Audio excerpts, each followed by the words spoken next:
My mother screamed at me to get out of her house while my entire family nodded in agreement. They demanded I drain my life savings and mortgage my tiny apartment to bail my brother-in-law out of a $2 million debt hole. I did not cry and I did not beg. Instead, I calmly walked out into the night. What they did not know was that the very next morning I would sign the paperwork to buy a $100 million private island castle paid entirely in cash. My name is Sloan and I am 34 years old. For years, my family treated me like the ultimate disappointment, completely unaware that the freelance computer work they constantly mocked had just made me a billionaire. Before I continue this story, let me know where you are watching from in the comments below. Hit like and subscribe if you have ever had to stand up to toxic family members who underestimated your true worth. Get out of my house right now! My mother, Diana, screamed, her voice echoing over the remains of our lavish Thanksgiving turkey. She stood at the head of the dining table in her pristine Boca Raton home, her face flushed with absolute rage, her diamond necklace catching the light from the crystal chandeliers overhead. Across from me sat my younger sister, Whitney. At 30 years old, Whitney spent her days curating a fake, luxurious life as a social media influencer, posting filtered photos of vacations our parents paid for. Beside her was Trey, her 32-year-old African-American husband. Trey loved to introduce himself as a luxury fashion mogul, but the reality was far less glamorous and significantly more pathetic. His so-called fashion empire was currently sinking into a massive $2 million debt hole. His creditors were circling the suppliers had cut him off, and his facade of extreme wealth was rapidly cracking. And somehow, in the twisted logic of my family, Trey's financial ruin had become my absolute responsibility to fix. My father, Richard, a 60-year-old man whose only real concerns in life were his golf handicap and maintaining his flawless reputation at the local country club, cleared his throat. "Sloan," he said, using that condescending tone he always reserved specifically for me. "We are not asking for much. You just need to take out a second mortgage on your apartment and transfer the $50,000 in your savings account to Trey's business holding account. It is the absolute bare minimum you can do for this family in a time of crisis." I sat there gripping my linen napkin, staring at the people who were supposed to love and protect me. They genuinely believed that my $50,000 emergency fund was my entire net worth. They wanted me to bankrupt myself, destroy my credit, and risk losing the small roof over my head just to buy Trey a few more months of pretending to be a successful chief executive officer. "Absolutely not," I replied, keeping my voice surprisingly steady despite the rapid pounding of my heart. "I am not setting my own life on fire to keep Trey warm." Diana slammed her manicured hands onto the table, rattling the expensive china plates and sloshing red wine onto the tablecloth. "How dare you be so incredibly selfish?" she snarled, her eyes narrowing with a familiar toxic contempt. "You wasted 4 long years at MIT getting a worthless cybersecurity degree just to sit in your cramped apartment and be a freelance nobody. It is time you finally make yourself useful to this family instead of being a constant, embarrassing burden." Whitney let out a sharp, dramatic sigh, picking up her phone with her perfectly polished nails to likely complain to her close friends, list about my so-called negative energy. "You are being completely unreasonable right now, Sloan." Whitney chimed in, rolling her eyes heavily. "Trey represents the future of this family's brand. He is building an actual empire. What exactly are you doing? Typing code in sweatpants all day. You do not even have a real career." I looked straight at my sister, refusing to back down. "Mortgage my life?" I asked, my voice rising to match their intensity. "Just like Mom completely drained my college fund to buy that brand new Porsche for your wedding gift. You call yourself an influencer, but you and Trey are both just living off Mom and Dad while pretending you earned every single penny." Trey stood up abruptly, kicking his heavy mahogany dining chair back so hard it nearly tipped over. He smoothed the lapels of his tailored, aggressively expensive designer suit, looking down at my simple, unbranded sweater and jeans with utter, unconcealed disgust. "You really do not get it, do you?" he sneered, leaning his hands flat on the table and glaring at me. "You are a 34-year-old spinster with no husband, no kids, and a dead-end hustle. I am a visionary. I am creating generational wealth. We are giving you the rare opportunity to invest in my brand before it goes global." He reached inside his blazer, pulled out a thick, legally binding stack of loan documents, and threw them violently across the table. They hit my plate, scattering cranberry sauce and gravy across the pristine white linen. "Sign the papers," Sloane Trey demanded, his voice dropping to a menacingly low register. "Sign it right now, or you are completely dead to us." I looked toward my father, hoping for even a fraction of paternal protection. But Richard refused to meet my eyes, opting instead to stare intently at his half-empty wineglass. "Stop making such a ridiculous scene," Richard muttered under his breath.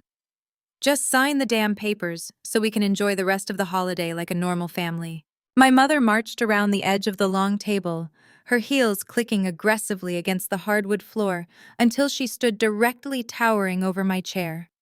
She pointed a trembling, rage-filled finger right at my face. "You are the absolute disgrace of this family," Diana hissed, her voice vibrating with pure malice. "Sign those papers this instant, or pack your cheap coat and never come back until you finally learn how to sacrifice for the people who graciously put up with you." I sat perfectly still as the echo of my mother's screaming faded into the sprawling dining room. The silence that followed was suffocating, thick with the toxic expectation that I would finally break down and surrender to their demands. Whitney did not miss a single beat. She lifted her latest model smartphone, snapping on a blinding ring light attachment, and angled the camera perfectly to capture my stunned expression. I watched my younger sister tap the screen, recording this humiliating family tribunal for her exclusive social media circle. "You guys," Whitney whispered dramatically into her phone, her pout perfectly curated for her followers. "My sister is having a total meltdown right now because she refuses to support Trey's brand. It is honestly so sad watching someone with zero ambition try to drag down actual entrepreneurs." She lowered the phone just enough to glare at me, her influencer facade dropping for a split second of pure malice. "I deserve the luxury lifestyle Trey and I are building, Sloane. I represent the Blackwell family brand. My aesthetic brings value to this family, while you hide in your pathetic little apartment wearing clothes you probably bought on clearance." Trey smirked, stepping closer and pulling a heavy gold fountain pen from the breast pocket of his tailored suit. He leaned over the dining table, casting a shadow over my ruined Thanksgiving plate. He physically shoved the expensive pen against my chest, tapping the cold metal aggressively against my collarbone. "Sign the papers," he ordered, his breath smelling of expensive scotch and desperation. "You are not leaving this table until you put your name on that mortgage line." My father, Richard, rubbed his temples with an exaggerated groan, shifting uncomfortably in his plush chair. "For heaven's sake, Sloane, just do what your sister and mother are asking. My blood pressure is already skyrocketing, and I have an early tea time at the country club tomorrow morning with the board members. I cannot afford to be stressed out because you decided to be difficult tonight. You are embarrassing me in my own home. Just sign the damn document so I can go to sleep in peace and maintain my reputation." Diana crossed her arms, her diamond bracelets clinking sharply together as she sneered down at me. "After everything I have done for you," she ranted, her voice dripping with artificial martyrdom, "I graciously allowed you to live under my roof. I fed you. I clothed you. And this is the gratitude I get. You are a terrible, selfish daughter who does nothing but take from us." I slowly reached up and took the gold pen from Trey's hand, holding it loosely between my fingers. "I moved out 10 years ago, Mom," I said, my voice dropping to a calm, icy whisper that made her flinch back half a step. "I pay my own rent. I buy my own food. You have not supported me since the day I turned 18. The only thing you ever provided was constant criticism while you handed Whitney everything on a silver platter." Trey scoffed, leaning back and crossing his arms over his chest. Big words from a freelancer who is one bad month away from being homeless. "You are nobody, Sloane. You have absolutely nothing. If you do not sign that paper, you will be begging me for a job stocking inventory by Christmas." I looked down at the heavy gold pen in my hands. Then I looked at the predatory loan documents demanding I hand over my life savings to a man who was actively sinking a business into the ground. I did not cry. I did not scream back. I simply gripped the ends of the expensive pen and applied pressure. The thick plastic and gold casing cracked loudly, echoing like a gunshot through the dining room. I snapped the pen entirely in half. A sharp gasp erupted from Whitney as thick black ink splattered directly onto Diana's pristine custom white wool carpet. "Are you insane?" Trey shouted, jumping back to avoid the ink staining his designer shoes. Diana shrieked, staring at the dark stains ruining her expensive rug. "Look what you did, you ungrateful, psychotic failure!" Diana howled, dropping to her knees to inspect the damage. "Get out! Get out of my house right now! You are cut off! You are entirely dead to us!" I stood up, smoothing the front of my simple sweater. I stepped over the ruined loan documents and walked toward the grand entryway, picking up my coat from the leather bench. I did not look back at the chaos unfolding in the dining room. I did not need to. Just as my hand wrapped around the heavy brass doorknob, my phone vibrated in my pocket. It was not a standard notification. It was a high-priority encrypted alert from Gideon, my personal wealth manager and lead corporate attorney. I pulled the phone out and unlocked the screen. The text message glowed brightly in the dim light of the foyer. "The $1.2 billion Silicon Valley acquisition of your software officially cleared. Funds are completely liquid. Your $100 million Florida Keys private island closing is fully scheduled for 8 in the morning." A genuine smile finally broke across my face. A $1.2 billion buyout. While my family was screaming at me over a measly $50,000, I had quietly secured a multi-generational fortune. I pushed the front door open, stepping out into the warm, humid Florida night. The heavy door clicked shut behind me, severing my ties to that toxic house forever. I walked down the long, perfectly manicured driveway toward my modest sedan. The cool night air felt incredibly refreshing against my skin. Before I could even unlock my car door, my phone rang through the secure channel. It was Gideon. "Sloan," he said, his voice crisp and professional, filtering through the speaker. "The wire transfer is fully prepped for the morning, but my cybersecurity sweep just caught a massive anomaly. Someone is trying to breach your credit file right now." I stopped in my tracks, staring back at the glowing windows of my parents' mansion. "What kind of anomaly?" I asked, my tone shifting instantly back to business mode. "Someone is actively trying to open a $100,000 line of credit using your social security number," Gideon explained, his typing echoing slightly in the background. "And the fraud application is pinging directly from your mother's residential router." I stood in the driveway, the cool Florida breeze suddenly feeling sharp against my skin. When I was 18, she opened utility accounts in my name and absolutely destroyed my credit score. I told Gideon, my voice dropping to a dangerous calm. "She actually thinks she can still do it. She thinks because she birthed me, she owns my identity and can use it to fund Trey's failing brand." "Do you want me to just block the transaction?" Gideon asked, his tone reflecting the seriousness of a federal crime. I looked back at the sprawling mansion where my family was likely toasting to my eviction. "No," I said coldly. "Do not just block it. Let the bank's fraud department trigger a full federal alert. Send the corporate suits directly to her front door. Let them handle it legally and brutally."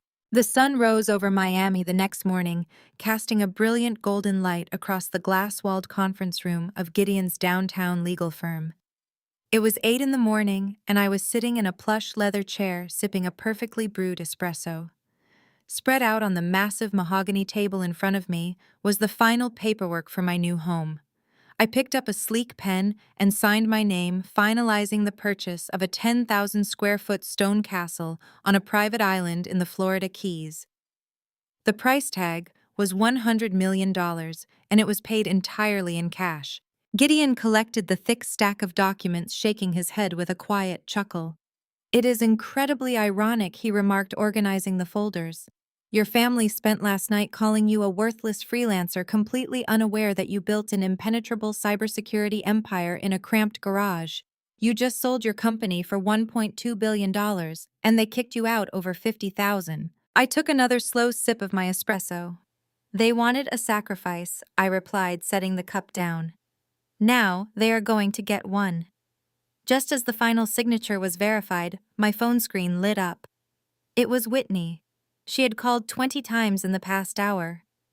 I answered, pressing the speaker button and setting the phone on the polished table. Sloane Whitney screamed hysterically through the speaker, her influencer voice completely shattered. "You ruined everything! Your broke, toxic energy cursed our Thanksgiving and ruined Trey's manifestation." In the background, I could hear the distinct sound of glass shattering against a wall, and Trey shouting expletives. "What happened, Whitney?" I asked, feigning mild curiosity.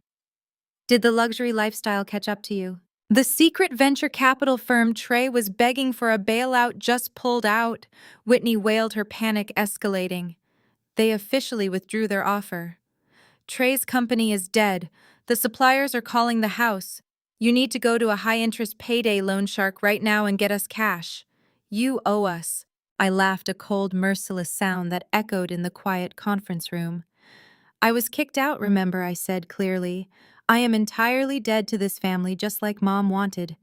Good luck with the Internal Revenue Service when they come looking for Trey's missing taxes."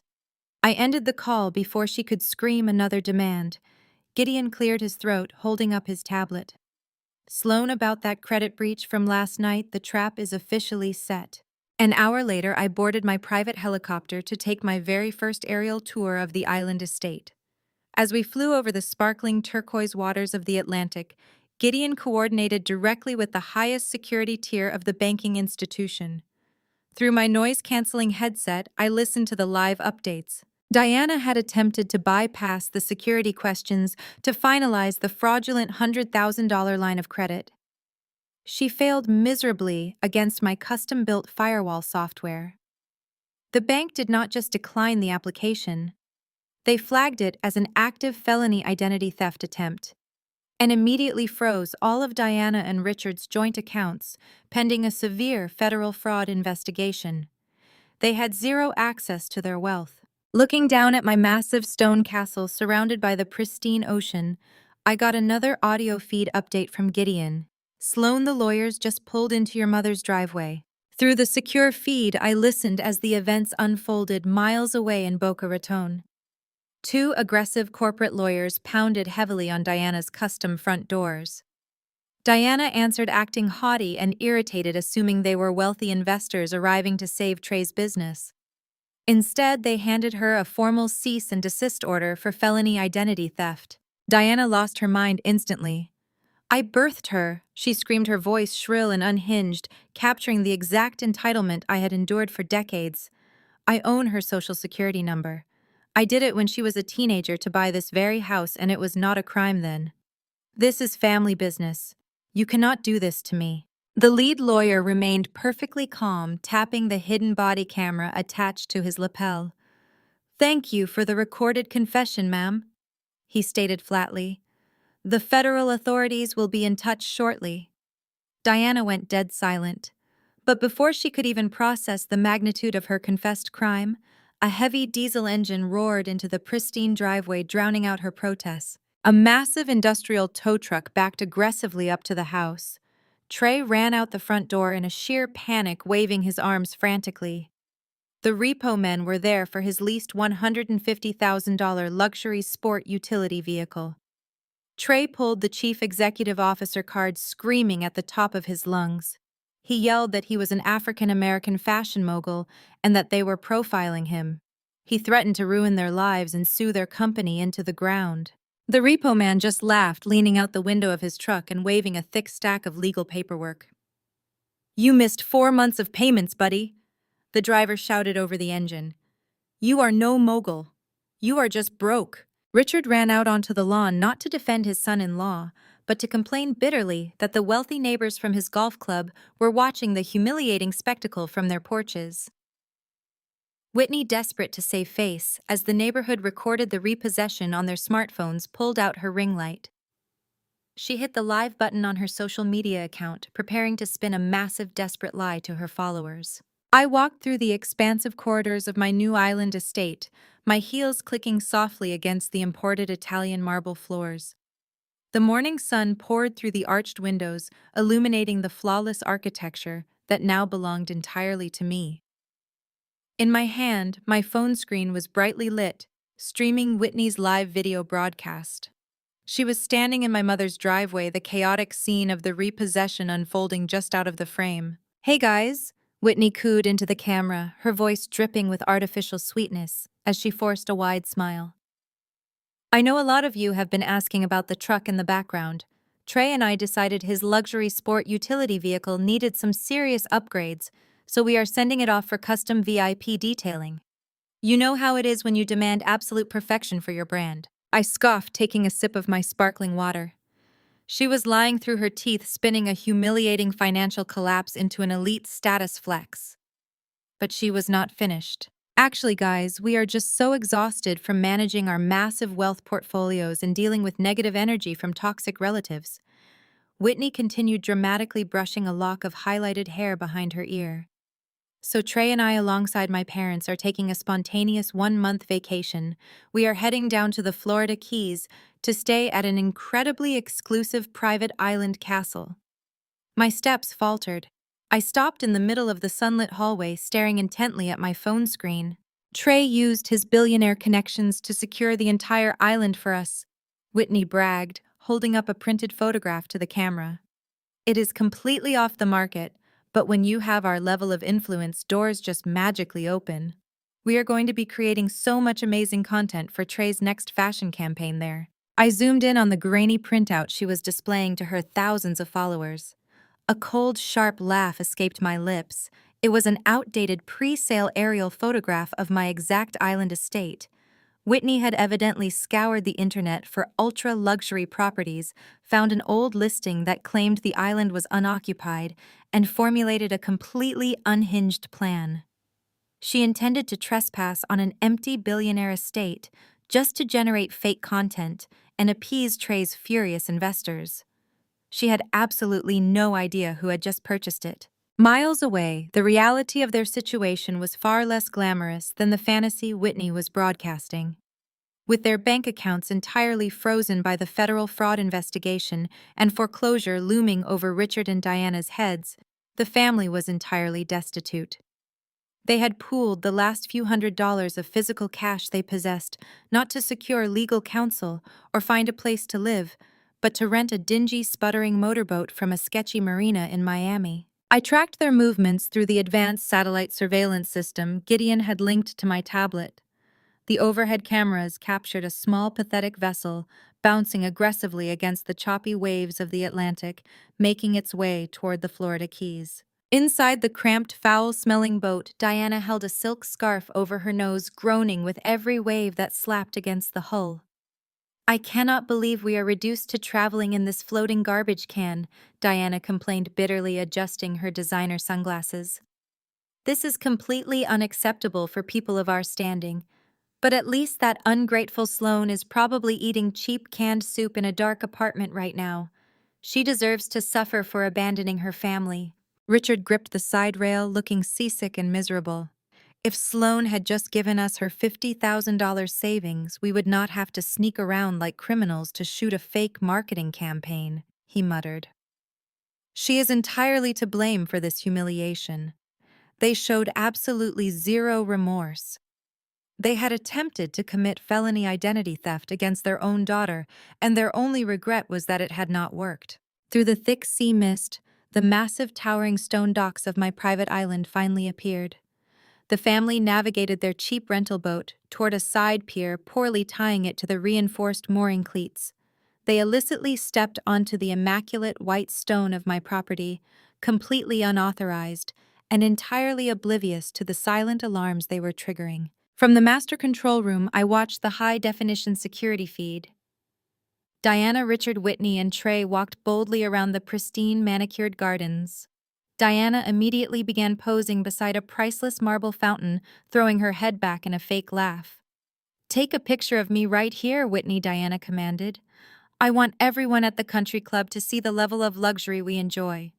This is the kind of elite lifestyle that failure Sloane will never be able to touch." Trey was marching across the manicured lawn, holding his phone up high as he recorded a video message for his furious investors. "What is up, Team Trey?" shouted into the camera, his chest puffed out with unearned arrogance. "Just closed the deal on this massive island estate for the brand's upcoming summer campaign. We are expanding globally, And this is just the beginning of the empire. Do not listen to the fake news about our cash flow. We are making multi-million-dollar moves. Whitney strutted up the grand limestone staircase leading to the main entrance of my castle. She grabbed the heavy mahogany front door handles and yanked hard. The biometric locks did not budge. She pouted, letting out an exasperated sigh before quickly adjusting her posture and posing against the carved wood anyway.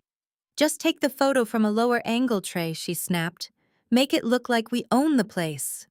Suddenly, a bright red laser dot appeared dead center on Trey's designer shirt. 4 heavily armed elite private security contractors stepped silently out from the shade of the imported palm trees. They wore unmarked tactical gear, their rifles lowered, but clearly ready. They fanned out in a perfect tactical formation, cutting off any escape route back to the dingy motorboat. "Get on the ground right now," the lead security officer commanded, his voice booming across the quiet courtyard. "You are trespassing on private property. Hands where I can see them." The family froze in pure terror before entitlement violently took over. Trey went absolutely ballistic. He stepped forward, pointing an aggressive finger at the armed men. "Do you have any idea who you are talking to?" Trey screamed, his voice cracking with panic and rage. "I am an African-American fashion mogul. You are racially profiling a high-net-worth chief executive officer. I will ruin your lives. I will sue this entire security company into the ground." Whitney immediately shoved her phone directly into the closest guard's face, hitting record. "I am live to 50,000 followers right now," she shrieked. "You are assaulting VIP guests. I will cancel you. I will make sure you never work in this state again. We rented this island through elite billionaire connections." Richard puffed out his chest, attempting to use his authoritative country club voice to regain control of the humiliating situation. "Stand down immediately," Richard ordered, waving his hand dismissively at the rifles. "I demand to speak to the resort manager. We are wealthy investors, and this misunderstanding is going to cost you your jobs. Fetch whoever is in charge of this island right now." The head of security did not flinch. He simply lowered his weapon a fraction and smirked, tapping the communication device in his earpiece. He listened for a brief second before looking back at the hysterical family. "You want to speak to the owner?" the security chief asked, a dark amusement coloring his tone. "Well, she has been watching you trespass on her security cameras for the last 20 minutes. And you are in luck. She is coming down right now." The heavy biometric mahogany doors behind Whitney suddenly unlocked with a loud electronic click. The massive hinges creaked open slowly, revealing the cool, shadowed interior of the grand foyer. The family quickly scrambled to dust themselves off, plastering on fake wealthy smiles. They frantically adjusted their clothing, fully expecting to network with some eccentric, reclusive billionaire they could con into an investment. I stepped out of the shadows and into the blinding Florida sunlight. I was wearing a $5,000 flowing silk resort gown, holding a crystal flute of expensive vintage champagne. I looked down at the 4 people who had verbally abused me, tried to steal my identity, and kicked me out of their home less than 48 hours ago. I looked at them like the trespassing peasants they truly were. The visual contrast completely shattered their brains. The cheap freelance coder they had degraded and evicted was standing before them, dripping in quiet, untouchable, immense wealth. Diana's jaw physically dropped. Her eyes darted from the armed security team to the massive stone castle and finally to the crystal glass in my hand. She stumbled backward, her fake smile melting into an expression of sheer, horrified confusion. "Sloan." Diana stammered, her voice trembling as her brain failed to process the reality in front of her. "What are you doing here? Did you get a job as a maid?" I took a slow, deliberate sip of my champagne, letting the expensive bubbles pop against my tongue. I lowered the glass and offered her a razor-sharp smile. "A maid," I replied, my voice echoing coldly across the grand entrance. "No, Diana, I am the owner.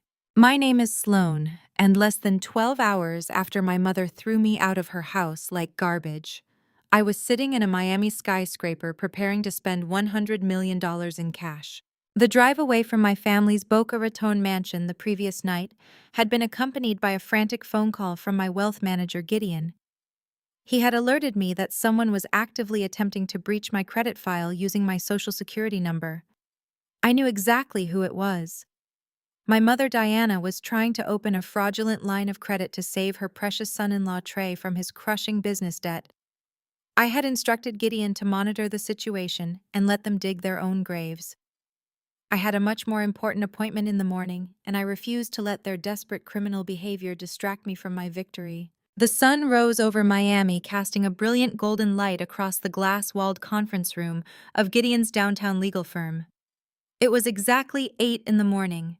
I was sitting in a plush leather chair, wearing a sharply tailored designer pantsuit that cost more than Trey's entire leased luxury wardrobe. I took a slow sip of a perfectly brewed espresso, letting the rich caffeine sharpen my senses. The aroma of roasted coffee beans and expensive leather filled the quiet room, a stark contrast to the screaming and shattered plates of the previous night. Spread out on the massive mahogany table in front of me was a mountain of complex legal paperwork. This was not a standard lease agreement or a desperate bank loan. This was the final deed transfer for a 10,000 square foot stone castle situated on a private island in the Florida Keys. The property spanned 10 acres of pristine tropical land, featuring a deep water marina capable of docking superyachts, a private helipad, and a state-of-the-art security perimeter. The purchase price was $100 million. I was paying for it entirely in cash. Gideon sat across from me, sliding one thick document after another across the polished wood. "Sign here," he instructed, tapping a line with his expensive silver pen. "And initial here to confirm the immediate transfer of the private dock ownership and the maritime security detail." I picked up my pen and signed my name over and over again.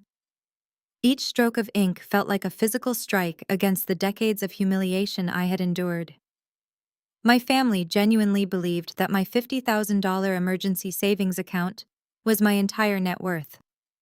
They had demanded I hand it over to Trey so he could continue pretending to be a successful fashion executive while his brand crumbled into bankruptcy. They had absolutely no idea that the Silicon Valley acquisition of my cybersecurity software had officially cleared overnight. The $1.2 billion buyout was completely liquid and securely resting in my heavily encrypted accounts. Gideon collected a signed stack of environmental compliance forms and shook his head with a quiet chuckle. "It is incredibly ironic," he remarked, organizing the heavy folders into a neat pile. "Your family spent last night calling you a worthless freelancer.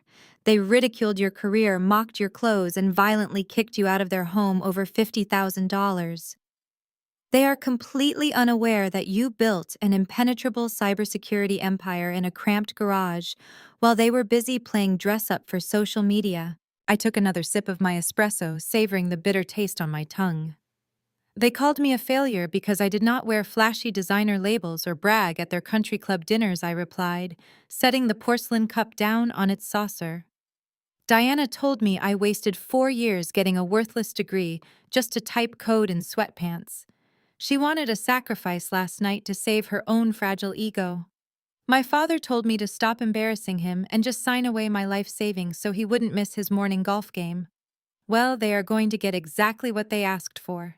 Gideon slid the final, most important document across the table, the master deed to the island. "You know," Gideon added, his tone reflecting a mix of professional respect and personal amusement, "I have managed wealth for a lot of successful tech founders over the years. Most of them buy a fast sports car or a loud penthouse when they finally cash out. Buying a literal stone fortress in the middle of the ocean is a massive statement." I grabbed the pen and pressed the tip firmly against the thick, textured paper. "My family loves to talk about legacy and brand," I said, my voice cold and steady. "Whitney claims she deserves a life of luxury because she is an influencer and represents our family's aesthetic. Trey acts like he is entrepreneurial royalty while drowning in $2 million of toxic debt. I am not buying a fortress to hide from them, Gideon. I am buying it to show them exactly what real, untouchable power looks like." I brought the pen down and inked my final signature on the bottom line. The transaction was officially complete. The $100 million island estate was mine. Just as Gideon reached out across the table to shake my hand, my phone screen lit up brightly on the mahogany surface. The device began to vibrate violently against the wood, shattering the quiet atmosphere of the conference room. I looked down and saw 20 missed calls from my sister Whitney. Her name flashed across the screen once again as she frantically initiated the 21st call. Gideon raised an eyebrow, pausing with his hand outstretched.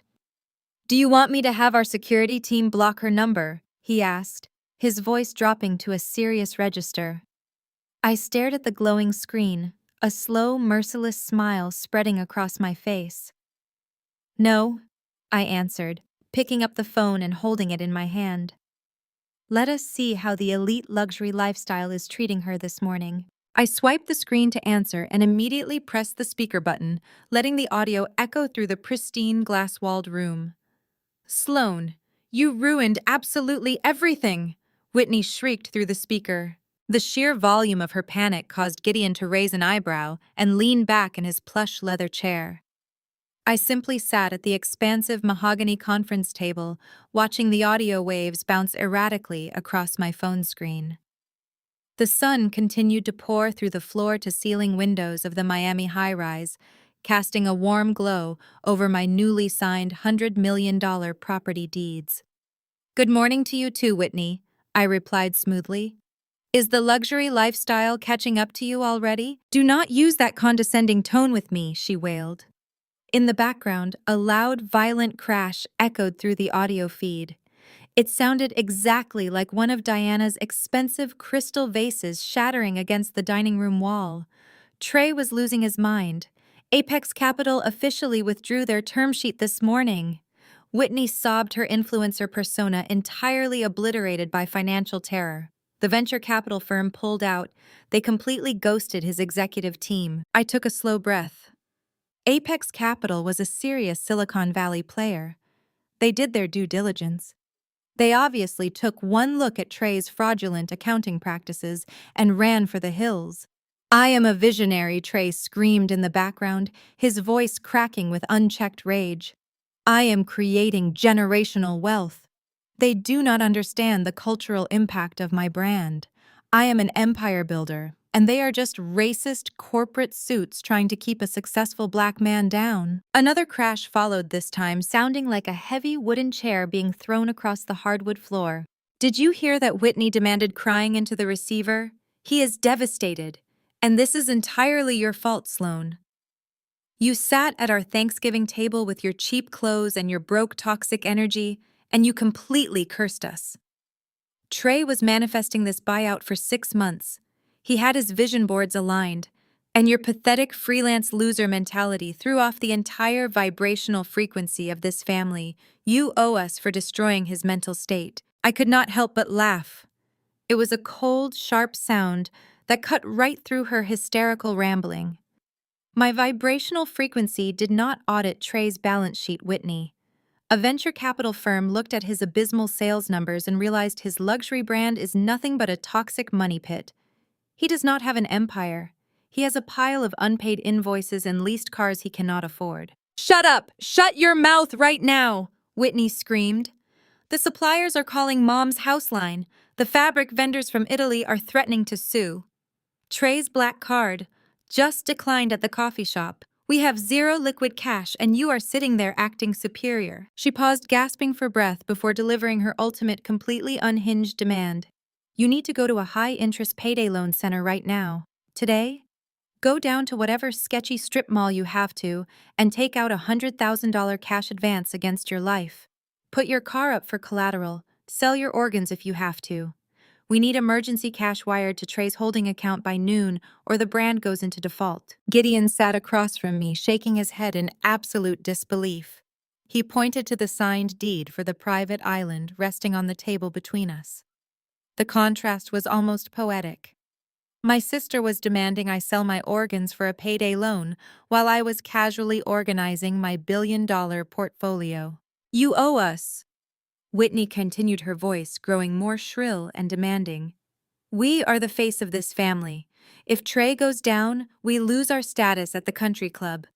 Dad is already having heart palpitations in the kitchen because his golf buddies are going to find out Trey is broke. You need to fix this, Sloan. You are the only one with nothing to lose. I leaned forward, resting my elbows on the cool mahogany table. I stared at the phone, letting her desperate, heavy breathing fill the silence of the conference room. I wanted her to feel the crushing weight of her own audacity. You want me to take out a predatory loan to fund a fashion line that cannot even sell t-shirts? I stated, my voice perfectly level and devoid of any sisterly affection. I think you are forgetting a minor detail from last night's holiday performance, Whitney. What are you talking about? She snapped. Stop playing games and go to the bank. I was kicked out, remember, I said. Diana told me I am a disgrace. She told me I am entirely dead to this family. She threw me out into the street because I refused to hand over my emergency savings. So as a dead woman, I really cannot apply for a payday loan. It violates bank policy. Sloan, do not do this to us. Whitney begged, her anger suddenly pivoting into pathetic manipulation. We are family. You cannot just turn your back on your own blood when we are in a crisis. You turned your back on me the second you thought I had nothing left to give, I replied, my tone freezing over. You wanted me to be homeless so Trey could pretend to be rich for a few more weeks. Now you get to experience what actual poverty feels like. Start packing your designer bags, Whitney, and tell your visionary husband I said good luck with the Internal Revenue Service when they come auditing his phantom company. Sloan, do not you dare hang up on him. I tapped the red button on the screen, cutting off her frantic screaming instantly. The quiet serenity of the glass-walled office rushed back in, wrapping around me like a protective shield. I picked up my espresso cup and took a final satisfying sip. The bitter coffee tasted sweeter than it ever had before. That was certainly dramatic, Gideon murmured, organizing the island property deeds into a secure leather folder. I have handled hostile corporate takeovers that were more civilized than your sister.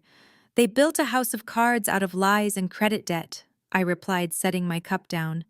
And now the wind is blowing. They are going to tear each other apart before the day is over. Gideon cleared his throat, his professional demeanor shifting back into high gear. He reached across the table and picked up his encrypted iPad.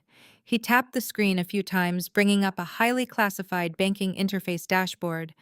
His brow furrowed slightly as he studied the scrolling data. Sloan, Gideon said, his voice dropping to a serious clinical tone. About that credit breach from last night. Gideon turned his encrypted tablet around and slid it across the smooth mahogany surface. The screen displayed a cascading series of red security alerts originating from a top-tier banking institution. The data moved quickly, but my eyes, trained from years of analyzing severe cyber threats, caught the crucial details instantly. Someone is currently attempting to open a premium line of credit, Gideon explained, his finger tapping the top of the screen. They are applying for exactly $100,000. The application was initiated at 2 a.m, right after you left the house, and it has been actively updated over the last few hours. They are currently stuck at the final dual-factor authentication gateway. I stared at the glowing red text. $100,000. That was the exact amount Whitney had just demanded I secure from a payday loan shark to save Trey's failing fashion brand. My family was not just entitled, they were actively engaged in a criminal conspiracy. They are using my social security number, I stated, my voice completely flat. Gideon nodded, looking grim. Yes. Your full social security number. Your past 3 residential addresses, your date of birth, and even your mother's maiden name. Whoever is filling out this application has intimate knowledge of your personal history. They bypassed the standard consumer credit checks because your new financial portfolio triggered our internal defense matrix. If you were still a standard civilian, this fraudulent loan might have actually gone through immediately. Can we trace the exact origin of the request? I asked, leaning forward and intertwining my fingers. Gideon typed a rapid command into his tablet. The screen shifted, bringing up a highly secure geographic tracking map. A bright blue beacon pulsed aggressively over the state of Florida, zooming in rapidly until it highlighted a very specific affluent neighborhood. The IP address is completely unmasked, Gideon said, shaking his head at the sheer arrogance of the perpetrator. They did not even bother using a basic virtual private network to hide their location. The signal is pinging directly from a residential router in Boca Raton. Specifically, the router registered to Richard and Diana Blackwell. A freezing sensation washed over me, settling deep into my bones. The image of my mother sitting at her expensive kitchen island, desperately typing my personal information into a banking portal, flashed vividly in my mind. She was committing felony identity theft while wearing her silk pajamas and sipping her morning coffee. I could picture the exact scene playing out in Boca Raton. Diana would be peering through her reading glasses, frantically clicking through the application forms, while Trey paced the hardwood floor behind her. She probably felt incredibly smart, entirely convinced she was pulling off a masterstroke of financial manipulation to save her golden child's husband. My expression turned ice cold. I did not feel anger anymore. I felt an absolute hollow detachment. I had spent years building digital fortresses to protect multinational corporations from elite hackers and state-sponsored cyber terrorists. The irony that my own mother was trying to penetrate my defenses using a basic web browser and my childhood street address was almost too absurd to process. When I was 18, she opened utility accounts in my name. I told Gideon, my voice dropping to a dangerous whisper. The air in the conference room seemed to chill by 10 degrees. She opened the electric bill, the water bill, and a high-limit retail credit card using my social security number. She maxed them all out to buy patio furniture and neglected to pay the bills for an entire year. It completely destroyed my credit score before I even understood what a credit score was. Gideon looked horrified, his professional composure slipping for a fraction of a second. She stole your identity when you were a teenager. Yes, I replied, my gaze fixed on the pulsing blue dot on the screen. When I finally found out and confronted her, she screamed at me that she birthed me, and therefore she owned my identity. She told me it was my absolute duty to absorb the debt as repayment for her raising me. I had to spend 4 grueling years fighting collections agencies and working 3 jobs just to repair my credit enough to lease my first server rack for my startup company. I stood up from the leather chair and walked over to the floor-to-ceiling window.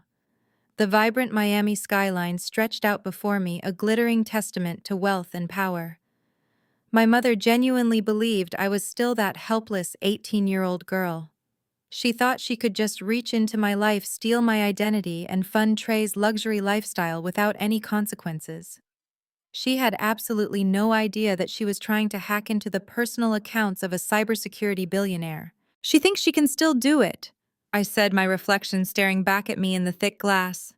She thinks she can just take what she wants because she is my mother. Gideon tapped his silver pen against the table, bringing my attention back to the present moment. The bank's security protocol is holding the application in a suspended state, he explained. Because of the high net worth triggers we installed yesterday, the system requires manual authorization to either approve or deny the request. They are waiting on my command. He looked at me, his eyes grave and serious. Do you want me to just block the transaction, Sloan?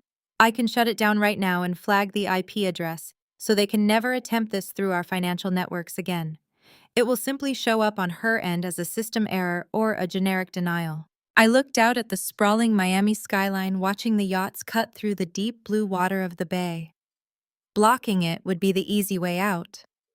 Blocking it would allow Diana to huff in annoyance, close her laptop, and go about her day pretending she had not just committed a federal crime. Blocking it would mean absolutely no consequences. And I was entirely done protecting these people from the consequences of their own toxic actions.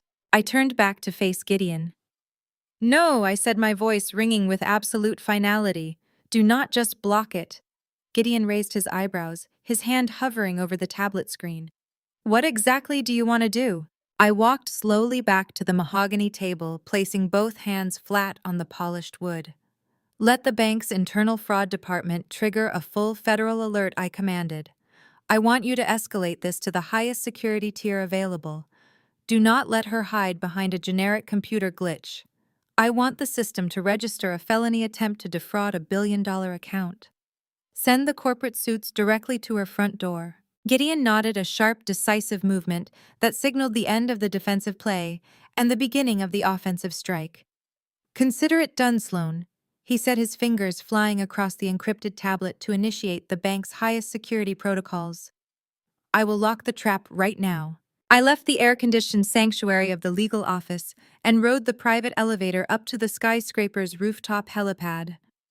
The dense Miami heat washed over me instantly, a sharp contrast to the freezing reality I had just unleashed upon my family. A sleek black twin-engine helicopter waited on the painted tarmac, its rotors already spinning up into a deafening roar. The pilot, a former military contractor Gideon had thoroughly vetted, gave me a crisp salute as I approached. I climbed into the luxurious leather cabin, strapping myself in and slipping on the noise-canceling headset. As the helicopter lifted off the ground, banking smoothly over the glittering expanse of Biscayne Bay, I opened my secure tablet to monitor the impending devastation. Through the encrypted audio channel built directly into my headset, Gideon provided a real-time play-by-play of the digital battlefield.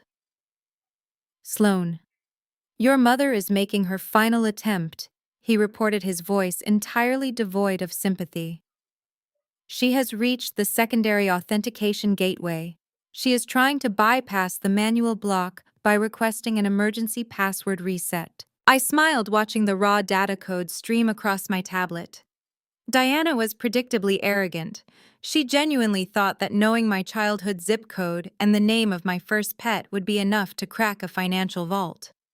What she did not realize was that the security infrastructure guarding my wealth was not some generic banking software. It was the exact proprietary cybersecurity matrix I had designed and sold for over $1 billion. It was a digital fortress built to withstand state-sponsored cyber warfare, and my mother was currently attacking it with a standard consumer laptop and a profound lack of technical literacy. She is inputting your high school mascot, Gideon narrated the keystroke log, updating live on my screen. Now she is trying your father's middle name. She is treating a Tier 1 federal financial lock like a forgotten social media password. I watched as the proprietary firewall did exactly what I had programmed it to do. It did not simply reject her incorrect answers. It engaged in active threat containment. The system kept the session alive just long enough to quietly extract her device's media access control address map, her precise network routing, and log every single keystroke she made as undeniable digital evidence of fraud. I could picture the exact scene in her pristine kitchen. Diana glaring at her screen, her manicured fingers slamming against the keyboard, while Trey paced behind her demanding the cash she promised to secure. Let her fail the final attempt, I instructed, staring out the helicopter window as the dense Miami skyline gave way to the sprawling, endless blue of the Atlantic Ocean.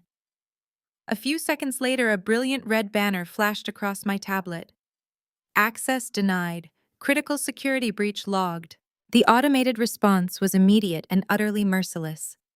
Gideon read the internal banking dispatch aloud as it populated on the secure server. The financial institution has officially classified the application as a severe felony identity theft attempt. Due to the high net worth of the targeted profile, the bank's federal compliance algorithms have been triggered. They are not just shutting down the application, Sloan, they are neutralizing the threat at the source. I leaned back in the plush leather seat, feeling the gentle vibration of the helicopter.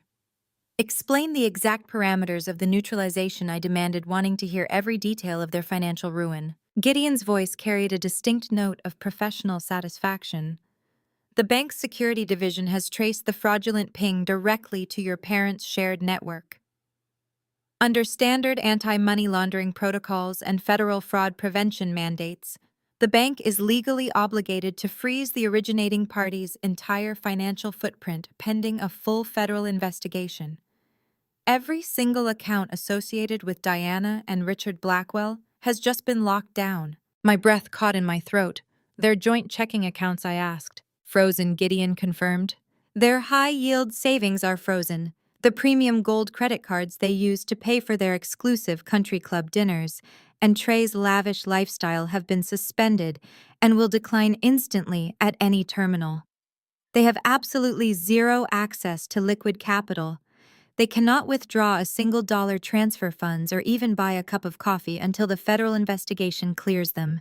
And considering we have their digital fingerprints all over a felony fraud application, they are not going to be cleared anytime soon. They are completely paralyzed. A profound sense of justice washed over me. For years, they had used money as a weapon, holding their wealth over my head to demand compliance and punish my independence. They had mocked my $50,000 savings and demanded I hand it over to fund a failing fashion brand. Just 12 hours ago, they kicked me out into the street because I refused to finance their delusion. Now they had absolutely nothing. Their entire affluent lifestyle had been wiped out by an algorithm I wrote in my sweatpants. The helicopter banked sharply toward the south, following the spectacular curve of the Florida Keys. The water below transitioned from a deep navy to a breathtaking crystalline turquoise so clear I could see the vibrant coral reefs resting on the ocean floor.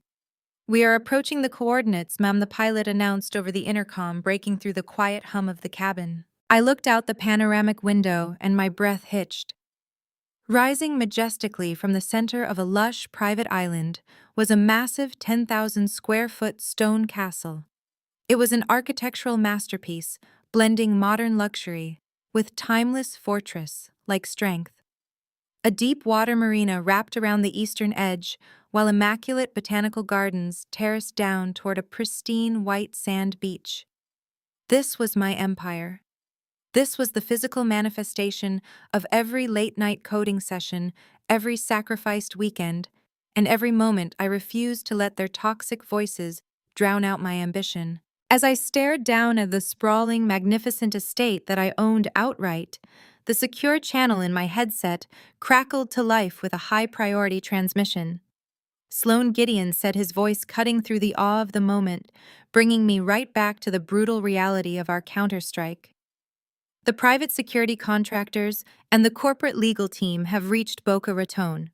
I am patching you into their live audio feed now. The lawyers just pulled into your mother's driveway." I leaned closer to my encrypted tablet, the rhythmic thumping of the helicopter rotors fading into the background as I focused entirely on the live audio feed. Gideon had seamlessly patched me into the operational frequency of the legal strike team. The transmission was crystal clear. I could hear the crunch of expensive gravel under the heavy footsteps of the two elite corporate lawyers as they marched up the long manicured walkway of my parents' Boca Raton estate. This was not a simple delivery. These men were high-powered litigators, specialists in asset protection and federal fraud, and they were arriving at my childhood home with the subtlety of a tactical strike. Through the feed, I heard the sharp, authoritative pounding on the massive custom oak doors. It was a heavy, demanding sound that completely shattered the quiet tranquility of the wealthy suburban morning. There was a brief pause filled only with the ambient noise of Florida palm trees rustling in the wind. Then the heavy door creaked open. "Yes." Diana's voice echoed through the microphone. Her tone was instantly recognizable, a perfect blend of manufactured charm and extreme haughtiness. She had clearly looked through the peephole, seen two men standing on her porch in impeccably tailored dark suits, and immediately drawn the absolute wrong conclusion. "You must be the representatives from the capital firm," Diana cooed, her voice dripping with artificial sweetness. She was entirely convinced these men were the wealthy venture capitalists arriving to bail out her failing son-in-law. "Please come in. Trey is in his study finalizing the brand portfolios. We have been expecting you all morning." I smirked, looking down at the turquoise ocean far below my helicopter. Her delusion was staggering. She genuinely believed a Silicon Valley investment firm would send partners to her house right after she committed a federal crime. "We are not investors," Mrs. Blackwell, the lead lawyer, stated. His voice was completely devoid of emotion, a flat, clinical baritone that cut right through her society hostess facade. "I need you to confirm your identity for the record. You are Diana Blackwell, correct?" "Yes, I am," Diana replied, her tone faltering slightly as confusion began to set in. "What is this regarding?" The lawyer did not waste a single second. I heard the sharp rustle of thick, high-quality paper being thrust forward. "You are being officially served with an immediate cease and desist order for felony identity theft, federal wire fraud, and the unauthorized breach of a highly secured financial network. The silence on the audio feed was absolute. I could vividly picture the exact expression on her face. The arrogant, welcoming smile melting away, replaced by the horrifying realization that her master plan had completely collapsed. "What is this garbage?" Diana finally hissed, the sweet hostess persona vanishing entirely. The sound of ripping paper echoed as she tore open the heavy legal folder. As she scanned the documents, reading the explicit details of her 2 in the morning application for a $100,000 line of credit using my social security number, her confusion mutated into pure unhinged rage. "This is Sloane doing this!" Diana shrieked, her voice rising to a hysterical pitch that surely carried across the perfectly trimmed lawns of her wealthy neighbors. "That ungrateful little failure actually sent lawyers to my house." "Ma'am, I strongly advise you to carefully read the terms of the injunction," the second lawyer interjected smoothly. "Any further attempts to utilize the social security number or financial profile of our client will result in immediate federal prosecution. Your accounts have already been frozen by the banking institution pending a criminal investigation." That single sentence broke her. The knowledge that her own bank accounts were locked, that her wealth was suddenly inaccessible, pushed Diana over the edge into total madness. I listened as the thick legal packet was violently thrown back at the lawyers, the heavy pages scattering across the expensive porch tiles. "This is a joke," Diana screamed, completely losing her mind. "She is my daughter. I birthed her. I own her social security number. I have every right to use it to secure funding for this family. She owes us for keeping a roof over her head. Mrs. Blackwell, unauthorized use of another adult's financial identity is a federal felony," the lead lawyer warned, his voice remaining stone cold against her escalating hysteria. "I do not care about your federal rules," Diana howled, doubling down on her own staggering entitlement. "I did this when she was a teenager to pay for this exact house, and nobody cared then. I opened credit cards in her name when she was 18, and it was perfectly fine. It is not a crime. It is family business." I closed my eyes in the helicopter cabin, a cold wave of vindication washing over me. She had just admitted to it. After years of gaslighting me, telling me I was crazy or ungrateful for being angry about my ruined credit score, she was finally screaming her guilt out loud for the world to hear. She felt so untouchable in her wealthy suburban bubble that she thought the law simply did not apply to her. There was a brief, loaded silence on the porch. The lead lawyer did not argue. He did not raise his voice or match her manic energy. He simply reached up toward his tailored suit jacket. Through the audio feed, I heard a small, distinct electronic beep. "Thank you for the recorded confession, ma'am," the lead lawyer stated, his voice ringing with absolute finality. He tapped the hidden body camera clipped discreetly to his lapel. "The federal authorities will receive this footage immediately." I heard Diana gasp, a sharp, choked intake of breath. She went entirely silent. I knew exactly what was happening. The blood was rapidly draining from her face. She was going completely pale, her mouth opening and closing in silent, paralyzed horror as the reality of a federal prison sentence finally crashed down upon her. But before Diana could even attempt to backtrack, before she could launch into a pathetic, tearful apology to save her own skin, the audio feed was overwhelmed by a massive, deafening noise. A heavy industrial diesel engine roared aggressively into the pristine driveway. A heavy industrial diesel engine roared aggressively into the pristine driveway. Through the encrypted audio feed, the piercing beep of a commercial vehicle operating in reverse completely drowned out my mother's shocked silence. The deafening sound of air brakes hissing and heavy hydraulic machinery engaging echoed through my earpiece. From my vantage point high above the ocean in the helicopter, I could picture the exact scene unfolding on the manicured paver stones of the Boca Raton estate. A massive heavy-duty tow truck had just backed aggressively onto the property, effectively blocking the corporate lawyers from leaving and dropping its massive steel hooks right in front of Trey's prized possession. It was a custom matte, white Mercedes G-Wagon. The exact vehicle Trey constantly flaunted on social media to project the image of a wildly successful fashion entrepreneur. The lease on that truck alone cost more than most people's annual salary, and apparently it was a bill he had conveniently decided to stop paying. The front doors of the mansion flew wide open with a violent crash. Trey sprinted out onto the porch, completely abandoning his frantic wife and mother-in-law. Through the live audio link, his voice pierced the air, cracking with sheer, unfiltered panic. "Get away from my car!"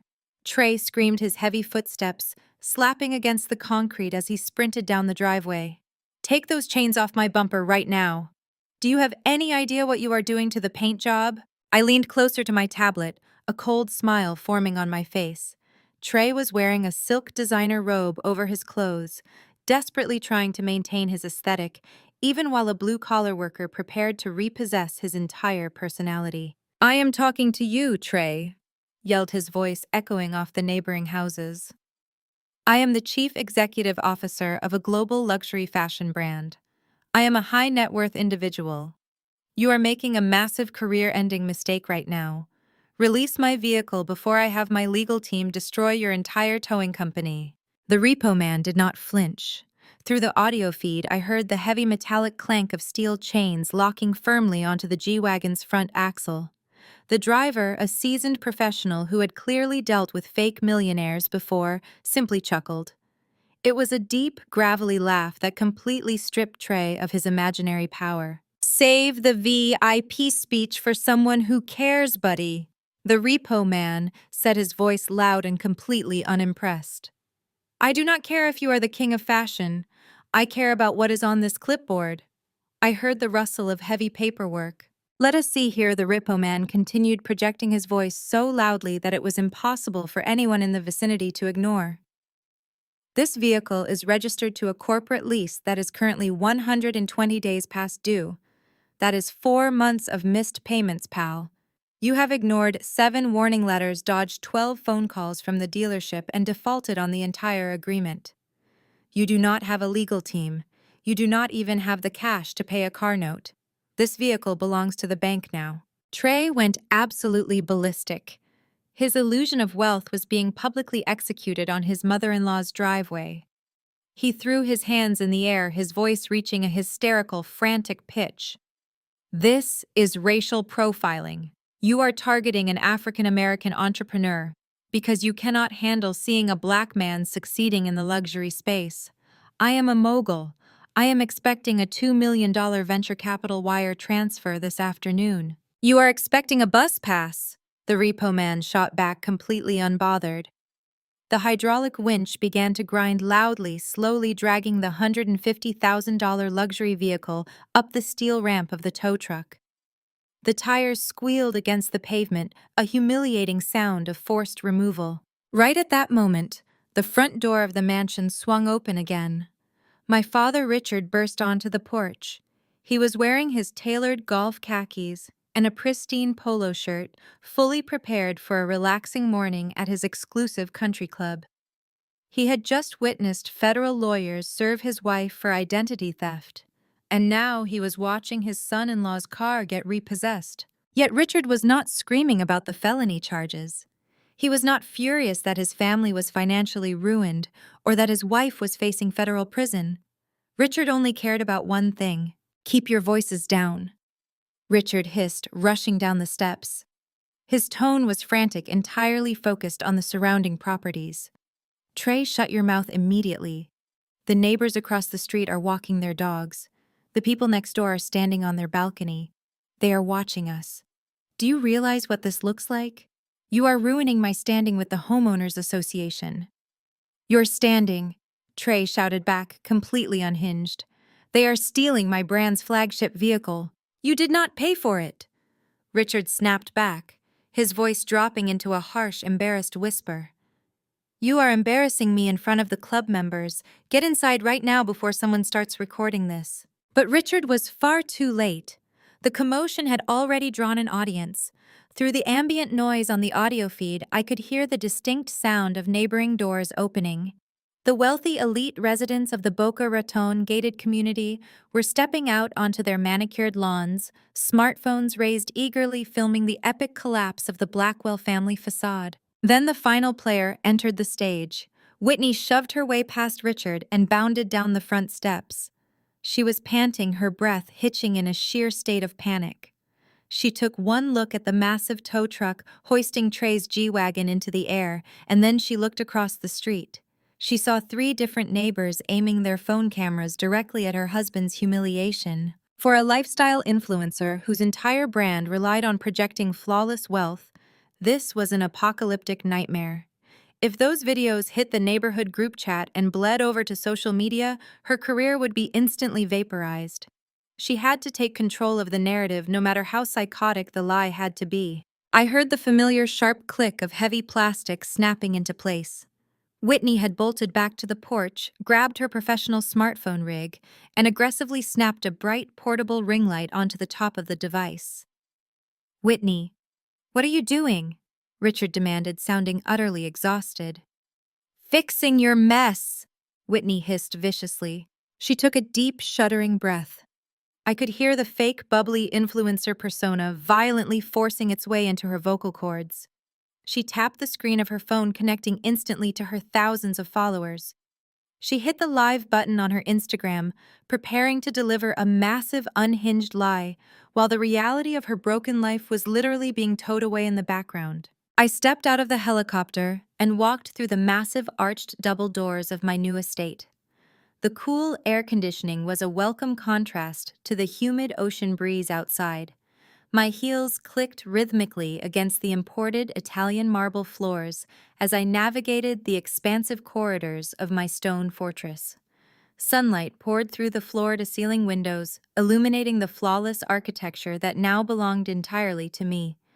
In my hand, my phone screen was brightly lit, streaming Whitney's live video broadcast. The audio fed directly into my earpiece, bringing the chaotic scene from my mother's driveway straight into my pristine sanctuary. "Hey guys," Whitney cooed into the camera, her voice dripping with artificial sweetness as she forced a wide, blinding smile. "I know a lot of you have been asking about the heavy machinery in the background of my stories today." She strategically angled her camera. She made sure the repo man with his clipboard was completely cut out of the frame, showing only the hydraulic lift and the sleek white hood of Trey's luxury sport utility vehicle. I watched fake hearts and generic comments float up the side of the screen from her gullible followers. Trey and I decided his vehicle needed some serious upgrades. Whitney lied flawlessly, not missing a single beat of her performance.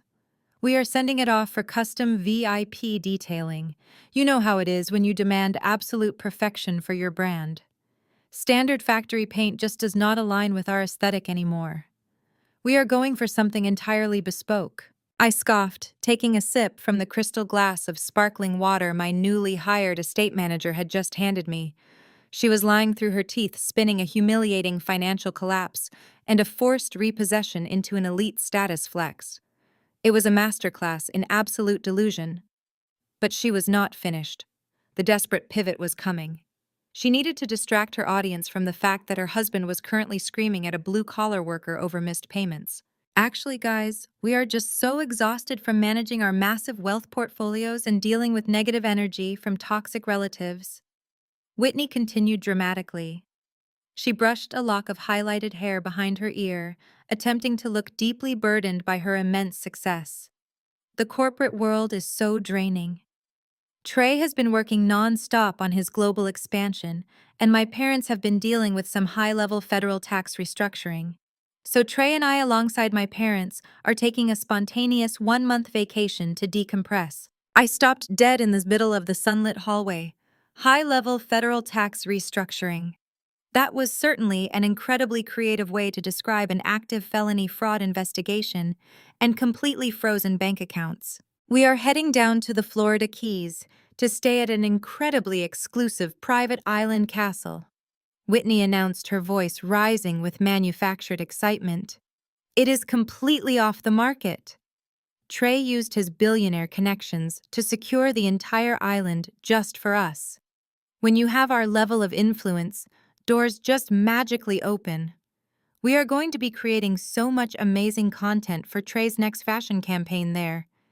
It is going to be the ultimate luxury reset." Trey's voice echoed in the background of the live stream, perfectly on cue, despite the fact that his car was literally being towed onto the highway at that exact second. "Big moves only," Trey shouted, trying to sound authoritative and wealthy. Private islands for the brand. We are taking over the summer. Do not listen to the haters. I narrowed my eyes, staring intently at my phone screen. A private island castle in the Florida Keys. The coincidence was too sharp, too specific. A cold, calculating sense of anticipation began to pool in my stomach. I know you guys want a sneak peek, Whitney squealed, playing up the excitement for her thousands of viewers. She reached out of the frame and grabbed a crumpled piece of paper. It is highly classified, but I managed to print out a dossier photo from the elite concierge service we are using. Check this out.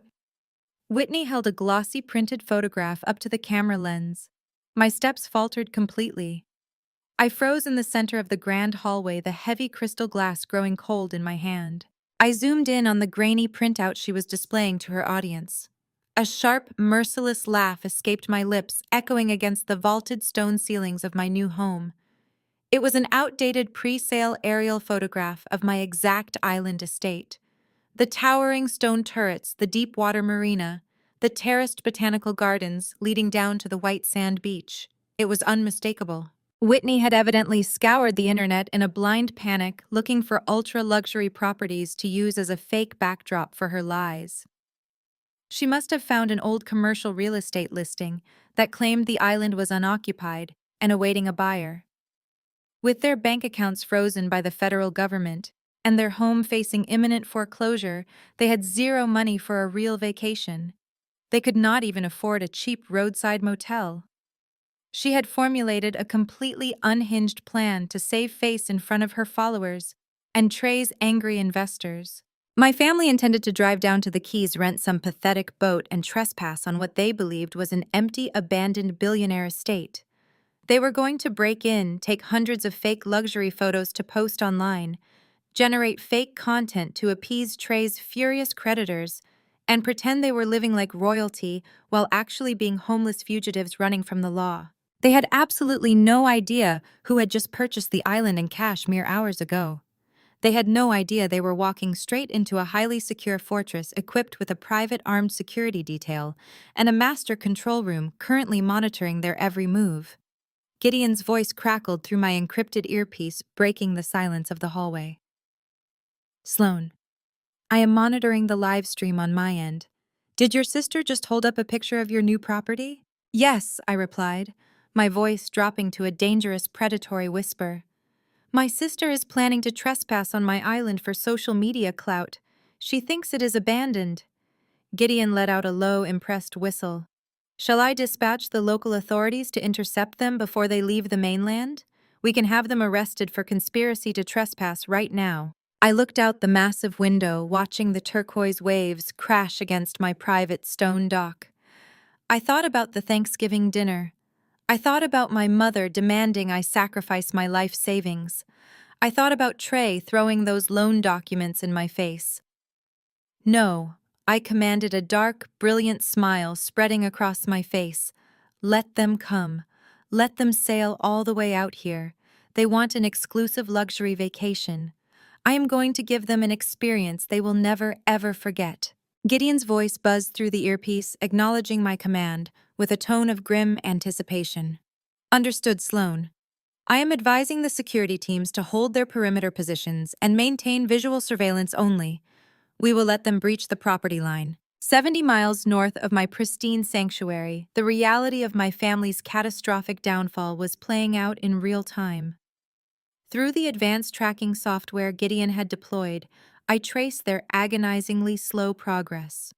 With their premium credit cards completely frozen by the federal fraud investigation, and their luxury vehicles repossessed or abandoned, they had been forced to rely on the absolute lowest tier of public transportation just to reach the coastline. They arrived at a dilapidated, sun-baked marina on the murky outskirts of Miami. The air was thick with the suffocating stench of rotting kelp-spilled diesel fuel and desperation. Richard, a man who usually refused to step foot anywhere that did not require a country club membership, was sweating profusely through his golf shirt. He stood at the rusted chain-link fence of the boat rental kiosk, aggressively sliding his platinum credit card through the card reader. Declined. The machine beeped a harsh, flat rejection.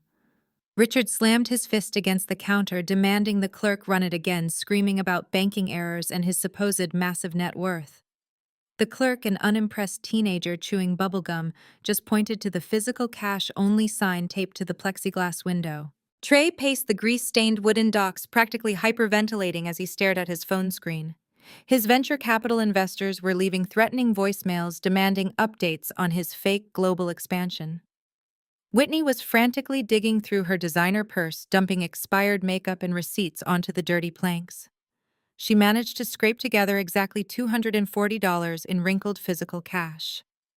Diana contributed another $80 she had hidden in her wallet for emergencies. It was a pathetic, humiliating display. The four of them pooled their last remaining physical dollars, effectively emptying their pockets, just to rent the absolute cheapest, most decrepit vessel available. It was a small, battered fiberglass motorboat with peeling paint, a sputtering outboard engine, and seats covered in cracked, sun-bleached vinyl. Trey looked at the rented dinghy with sheer, unadulterated horror. He was wearing $3,000 imported loafers and a custom-tailored linen suit. He gingerly stepped onto the unstable deck, his arms flailing as the small boat rocked violently against the murky water. Whitney followed, clutching her expensive smartphone like a lifeline, her face twisted in disgust as she wiped a smudge of engine grease from the vinyl seat. As the boat sputtered to life and chugged slowly out of the marina, the brutal Florida sun began to beat down relentlessly. There was no shade, no air conditioning, and certainly no luxury concierge to hand them iced towels. The engine groaned loudly, spewing a thick, noxious cloud of gray exhaust fumes directly into their faces. Diana held a silk designer scarf tightly over her nose and mouth, her eyes watering from the toxic smoke and the harsh saltwater spray. She groaned with every aggressive bounce of the boat as it slapped hard against the choppy ocean waves. "I cannot believe we are reduced to traveling in this floating garbage can," Diana complained bitterly, adjusting her oversized sunglasses to hide her ruined makeup. "This is completely unacceptable for people of our standing. We are elite members of society, not common fishermen." Richard gripped the rusted side rail, looking visibly green and seasick. He stared out at the endless expanse of water, his knuckles turning white. "If we just get these photos for Trey's investors, we can secure the funding, clear the banking error, and get our lives back," Richard muttered, trying to convince himself more than anyone else. Diana let out a sharp, vindictive scoff, her entitlement flaring up despite her miserable surroundings. She glared at the churning ocean water. "At least that ungrateful Sloane is probably eating canned soup in a dark, cheap apartment right now." Diana snapped, her voice filled with pure malice. "She deserves to suffer for abandoning her family in our time of need. If she had just handed over her savings like a dutiful daughter, we would be sipping cocktails in first class right now." They showed absolutely zero remorse. They had attempted to commit felony identity theft against their own flesh and blood. They had kicked me out into the street. Yet in their twisted narcissistic minds, I was the villain for not blindly funding their fraudulent lifestyle. Whitney ignored her mother's rant, entirely focused on preparing her digital lies. She was desperately fixing her wind-blown hair in the reflection of her phone screen, rehearsing the exact script she would use once they reached the island. She planned to frame the rustic, terrible boat ride as a gritty, authentic networking trip with local marine biologists. She was mapping out the exact camera angles she would use to capture the stone castle, ensuring the crumbling rental boat stayed completely out of the frame. Trey was doing the exact same thing, muttering his fake chief executive officer speech under his breath, practicing how he would gesture toward the estate and claim it as his newest corporate acquisition. They sailed further south, the choppy waters gradually giving way to the calmer, crystalline blue currents of the deep ocean. The oppressive heat weighed heavily on them, their designer clothes sticking uncomfortably to their sweating bodies. Then through the thick rolling sea mist, the silhouette of my empire finally emerged. The family fell completely silent as the massive, towering stone docks of the private island materialized out of the fog. The sheer scale of the estate was breathtaking. The pristine white stone of the marina gleamed under the tropical sun, surrounded by imported palm trees and immaculate terraced botanical gardens that stretched upward toward the majestic castle. It looked like a fortress built for royalty, an untouchable paradise rising from the sea. Whitney gasped, her eyes widening with greed as she immediately raised her phone to start recording. Trey let out a loud, victorious shout, completely forgetting his seasickness, as he envisioned the millions of dollars he could con out of investors using this backdrop. They did not see a private home. They saw a giant free prop waiting to be exploited. Richard steered the sputtering motorboat toward the Grand Stone Pier. The engine coughed and died just as they bumped aggressively against the reinforced mooring cleats. Trey grabbed a frayed, dirty rope and tossed it over the pristine white stone, poorly tying the dinghy to my private dock. With eager, greedy smiles plastered across their faces, Diana, Richard, Whitney, and Trey illicitly stepped off the boat and planted their feet directly onto my property. The moment their expensive leather shoes touched the pristine white stone of my private dock, a silent proximity alarm triggered on my encrypted tablet. I stood in the cool, air-conditioned hallway of my castle, watching the live high-definition security feed with absolute fascination. They had actually done it. My family, completely destitute and facing federal fraud investigations, had crossed miles of open ocean in a rented garbage scow just to illegally trespass on a billionaire's estate for internet clout. Diana immediately took the lead, marching up the sweeping limestone pathway as if she held the deed to the entire island. She completely ignored the discreet but clearly visible private property signs posted along the marina. The sheer scale of the estate should have intimidated them. The manicured botanical gardens featured rare imported orchids and towering royal palms that swayed gently in the coastal breeze. But instead of awe, my mother only displayed unfiltered, ravenous greed. She gravitated straight toward a massive tiered fountain surrounded by intricate Italian marble statues. Diana shoved her designer sunglasses to the top of her head and aggressively gestured for Richard to follow her. "Take a picture of me right here," Diana commanded, striking a rigid, haughty pose next to a marble sculpture of a Greek goddess. "Make sure you get the fountain and the castle in the background. I want every single woman at the country club to see this. This is the exact caliber of luxury I deserve." Richard wiped a thick layer of sweat from his forehead, looking thoroughly exhausted from the brutal, unshaded boat ride. He pulled out his phone with a heavy, resentful sigh. "If Sloane had just given us her savings, we would not have to sneak around like this," Richard complained bitterly, snapping a photo of his wife. "We could have chartered a proper yacht and done this legitimately. Her selfishness is forcing us to resort to these ridiculous measures just to protect Trey's business reputation." I zoomed in on Richard's face through the security camera interface. There was zero remorse in his eyes. None. He had stood by while his wife attempted to commit felony identity theft against his own daughter, and he genuinely believed I was the villain for not handing over the cash. They viewed my refusal to be financially abused as a personal attack on their social standing. Meanwhile, Trey was completely lost in his own psychotic delusion. He strutted across the meticulously cut grass of the grand courtyard, holding his phone high above his head to film a vlog for his investors. He was sweating profusely in his heavy linen suit, but he forced a wide, arrogant smile for the camera. "What is up, Team Trey?" shouted into his phone, his voice echoing loudly against the stone walls of my fortress. "We are out here making massive moves today. I just bought this land for my brand's next campaign. We are taking the fashion empire global, and this private island is going to be the ultimate backdrop for our summer collection. Do not listen to the rumors about our cash flow. We are securing 9-figure real estate assets as we speak." I shook my head, taking another slow sip of my sparkling water. His company was bankrupt. His luxury vehicle had been repossessed hours ago. The venture capital firm had completely ghosted him.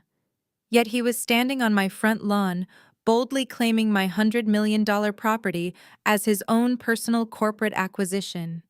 It was a level of audacity that bordered on clinical insanity. Whitney, ever the desperate influencer, had broken away from the group and marched straight up the grand sweeping staircase leading to the main entrance of the castle. She wanted the ultimate luxury shot. She reached the top of the stairs and grabbed the massive custom-forged iron handles of the towering mahogany front doors. She yanked hard, expecting the doors to swing open so she could film the grand foyer. The doors did not budge a single millimeter. The biometric locks securing my home were military grade. Whitney frowned, her perfect influencer mask slipping into a deep, irritated pout.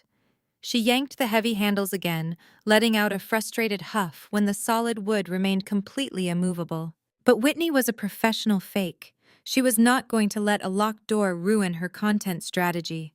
She quickly recovered, smoothing down her designer dress and setting up her portable ring light tripod directly in front of my locked entrance.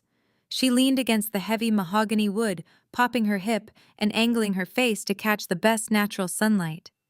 She began snapping dozens of selfies, perfectly framing the shot to make it look like she was simply lounging on the porch of her own personal palace. They were all scattered across my courtyard, completely high on their own fabricated reality.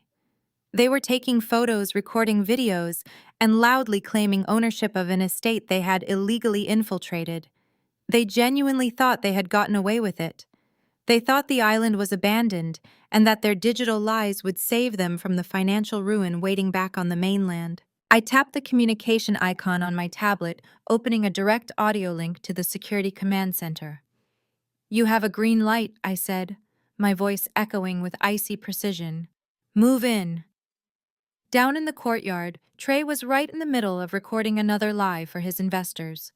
"We are untouchable out here," Trey bragged to his camera, spinning around to show off the lush gardens.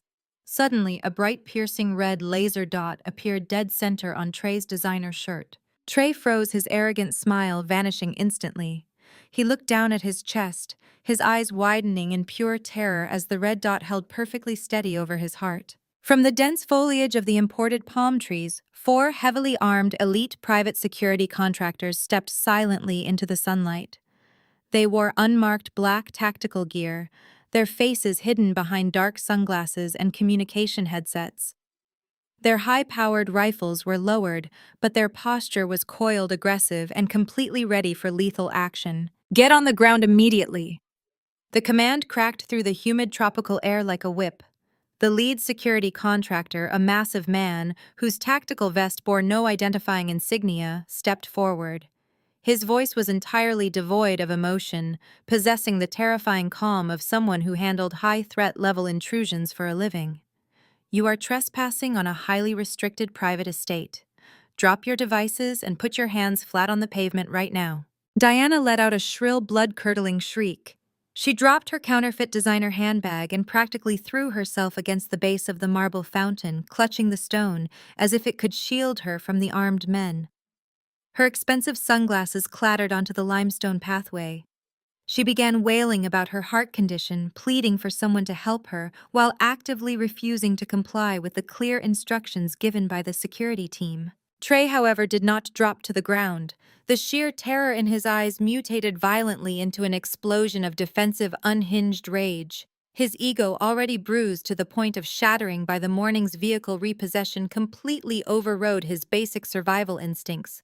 He slapped a hand against his chest right over the red laser dot. "Do you have any idea who you are pointing that weapon at?" Trey screamed, his voice cracking as he marched aggressively toward the tactical team. "I am a global luxury fashion mogul. You see a successful African-American entrepreneur walking on a pristine estate, and you immediately assume I am a criminal.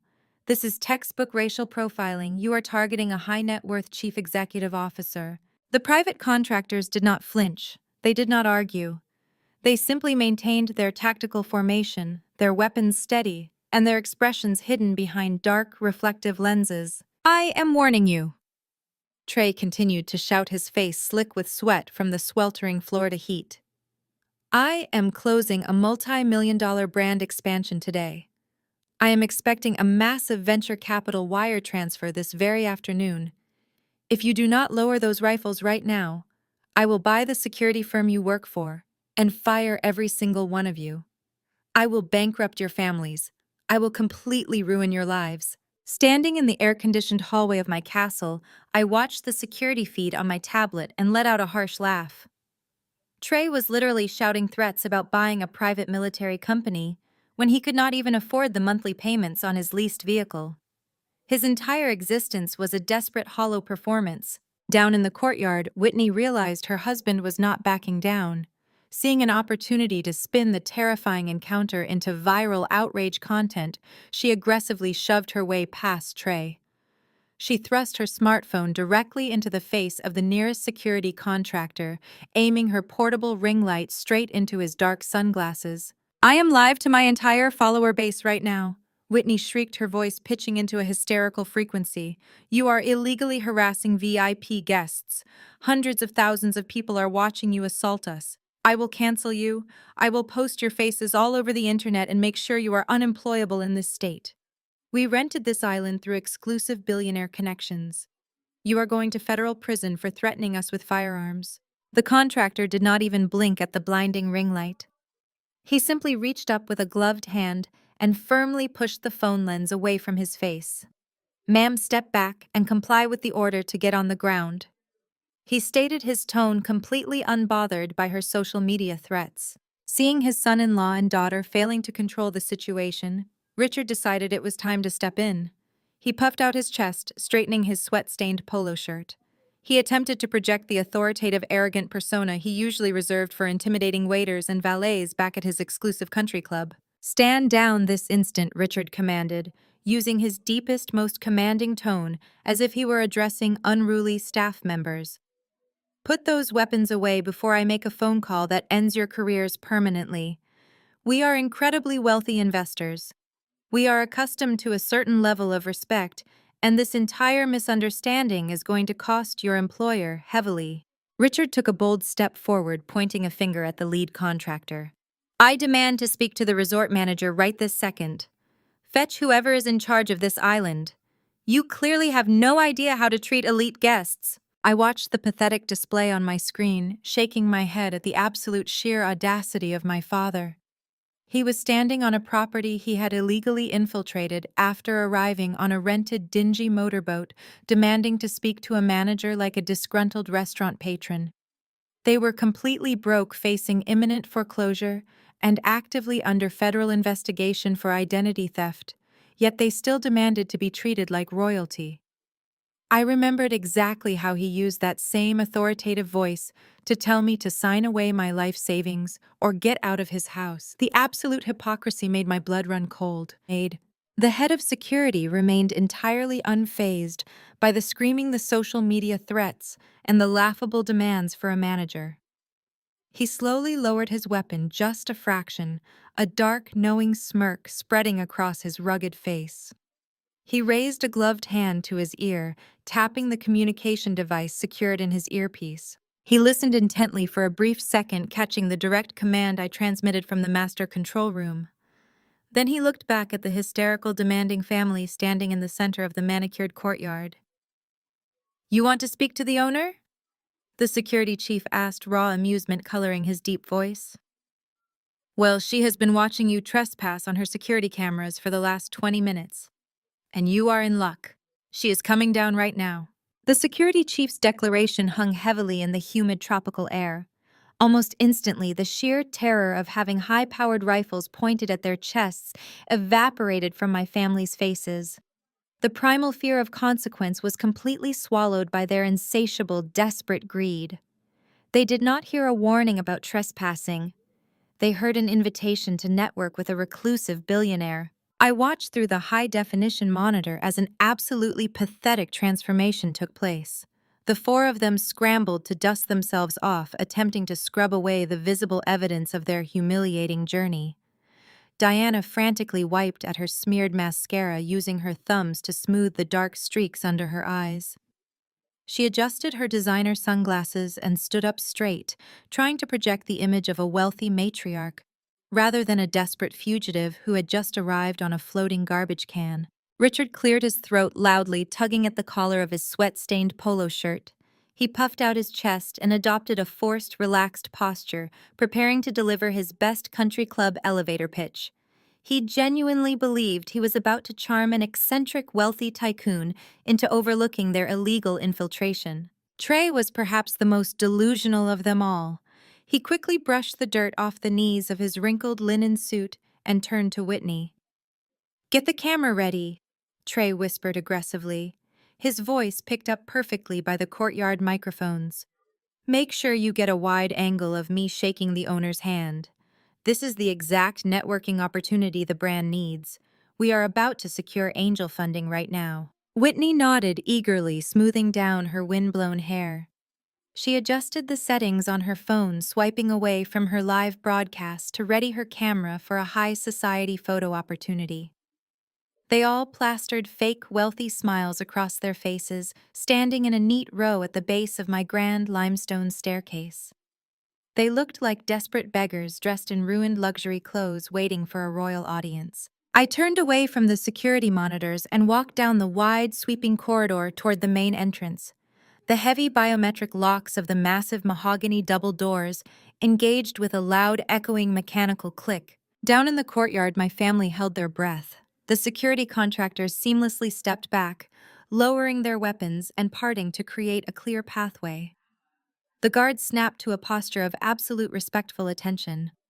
The visual cue was unmistakable. The person stepping through those doors commanded ultimate authority. The heavy brass hinges groaned smoothly as the towering wooden doors swung outward. A rush of cool air, conditioned interior air, spilled out onto the sun-baked porch, carrying the faint scent of my expensive perfume. I stepped out of the shadows and into the blinding Florida sunlight. I was wearing a $5,000 flowing emerald silk resort gown that caught the ocean breeze perfectly. The fabric rippled around my legs, whispering of quiet, untouchable luxury. In my right hand, I held a delicate crystal flute filled to the brim with vintage champagne. My posture was relaxed but entirely commanding. I stood at the top of the grand staircase looking down at the four people who had verbally abused me, tried to steal my identity, and kicked me out of their home less than 48 hours ago. I looked at them like the trespassing peasants they truly were. The visual contrast completely shattered their brains. The sheer impossibility of the image before them caused a collective mental short-circuit. They had expected an eccentric old billionaire or a flashy tech mogul they could manipulate into an investment. They had expected a stranger. Instead, they saw the daughter and the sister they had relentlessly degraded. They saw the cheap freelance coder they had evicted for refusing to hand over a measly $50,000. But the woman standing above them was not the defeated girl in a simple sweater they remembered from Thanksgiving dinner. She was a queen surveying her private domain, dripping in immense, unimaginable wealth. Trey's fake, confident chief executive officer smile literally melted off his face. His mouth hung open, his eyes darting frantically from the heavily armed security guards to the massive stone castle and then back to my face. The elevator pitch he had been practicing died instantly in his throat. Richard blinked rapidly, staggering backward half a step, as if an invisible physical force had struck him in the chest. His country club arrogance evaporated, leaving behind nothing but the hollow shell of a man realizing his entire worldview had just been inverted. Whitney's phone slipped in her hand, the device dipping downward as her arms went entirely slack. Her eyes widened to the size of saucers, taking in the $5,000 emerald silk gown hugging my frame. As a fashion influencer, she knew exactly how much that fabric cost. She recognized the elite, unbranded luxury I was wearing. The jealousy and confusion warring on her face was a masterpiece of human agony. I did not say a single word. I simply stood at the top of the stairs, taking a slow, deliberate sip of my champagne. I let the expensive bubbles pop against my tongue, savoring the absolute crushing silence of the courtyard. I wanted them to drown in the realization of their own monumental failure. It was Diana who finally broke the silence. Her mind absolutely refused to accept the reality presenting itself. Her toxic, narcissistic brain scrambled desperately to rationalize the situation, trying to force the impossible visual data into a narrative that fit her twisted worldview. She could not process that the child she had labeled a worthless failure owned a $100 million estate. Therefore, her brain provided the only alternative explanation it could comprehend. Diana's jaw physically hit the floor. She pointed a trembling manicured finger up at the grand landing. Sloane. Diana stammered, her voice cracking with sheer, horrified confusion. What are you doing here? Did you get a job as a maid? I took another slow, deliberate sip of my champagne, letting the crisp liquid cool my throat. I looked down at the woman who had given birth to me and laughed a sharp, echoing sound that bounced off the stone walls of the estate. "A maid?" I asked, my voice projecting effortlessly across the courtyard. "No, Diana, I am the owner." The silence lasted for exactly 2 seconds before the absolute denial violently erupted. Trey was the first to break. He started screaming, shaking his head frantically side to side as his fragile ego rejected the reality standing right in front of him. "That is a complete lie," Trey shouted, his voice cracking. "You are lying. You are a broke freelancer. You do not even have the cash to pay for the landscaping bill on this property, let alone the actual island. You are trying to humiliate me." Whitney immediately backed up her husband, stepping forward with her phone still clutched in her trembling hand. "You are completely delusional, Sloane," Whitney shrieked. "You probably broke in here before we arrived and stole some rich woman's resort gown. You are psychotic. Dad, call the real police right now and have her arrested for trespassing. She is trying to ruin our vacation." Richard puffed out his chest, his face flushed a deep, angry red. "I demand to know who you are sleeping with to get access to this estate," Richard barked, pointing a finger up the stairs. "Because there is absolutely no way you earned a single brick of this castle yourself. Stop playing these ridiculous games and fetch the actual owner." I did not raise my voice to argue with their desperate screaming. I did not need to defend myself against people who were currently bankrupt and facing federal prison. I simply raised my free hand and snapped my fingers. From the shaded archway of the grand foyer, Gideon stepped out into the blazing sunlight. He wore an immaculate, tailored dark suit, looking every inch the elite corporate wealth manager that he was. He carried a thick, leather-bound folder under his arm. He walked right past me, descending the limestone steps with absolute quiet authority, and stopped just out of reach of the armed security guards. Gideon opened the leather folder. He pulled out the official property deed, holding the heavy watermarked paper up so the state seals and notarized signatures caught the sunlight. "I am Gideon, the managing director of this young woman's family office," he stated, his voice booming with legal authority. "This document is the official master deed for this 10-acre estate, the marina, and the surrounding private waters. It is registered exclusively to my client. The purchase price was $100 million, and it was paid entirely in cash." The family froze. The air left their lungs all at once. Trey's knees physically buckled, causing him to stumble and catch himself against the edge of the marble fountain. I walked down 3 steps, closing the distance but maintaining my high elevation. I looked directly into my mother's terrified eyes. "You called me a failure on Thanksgiving, Diana," I said, my voice slicing through the humid air like a newly sharpened blade. "You stood over me in your dining room and told me I wasted 4 years at the Massachusetts Institute of Technology. You screamed that my cybersecurity degree was completely worthless. You said I was a nobody typing code in sweatpants." I paused, letting the absolute silence of the courtyard amplify my next words. "Do you want to know what that code was?" I asked rhetorically. "It was a proprietary cybersecurity network defense matrix. I built it in my cramped apartment while you were busy buying Whitney a Porsche using my college fund. And yesterday morning, while you were screaming at me to get out of your house, a major tech conglomerate in Silicon Valley acquired my software." Trey let out a pathetic whimpering sound. Whitney stopped breathing entirely. "They bought my company for $1.2 billion. I announced, the astronomical number landing like a physical blow against their chests. I watched the blood completely drain from Richard's face. He grabbed his chest, taking a shaky step backward. $1.2 billion. It was a sum of wealth so vast, so incomprehensible, that it completely obliterated their pathetic country club status. And the best part," I continued, my smile widening into something merciless, "is what you were doing while I was cashing that billion-dollar check. You were sitting at your kitchen island, Diana, desperately trying to steal my identity. You were committing felony wire fraud to open a pathetic $100,000 line of credit to save Trey's fake fashion empire."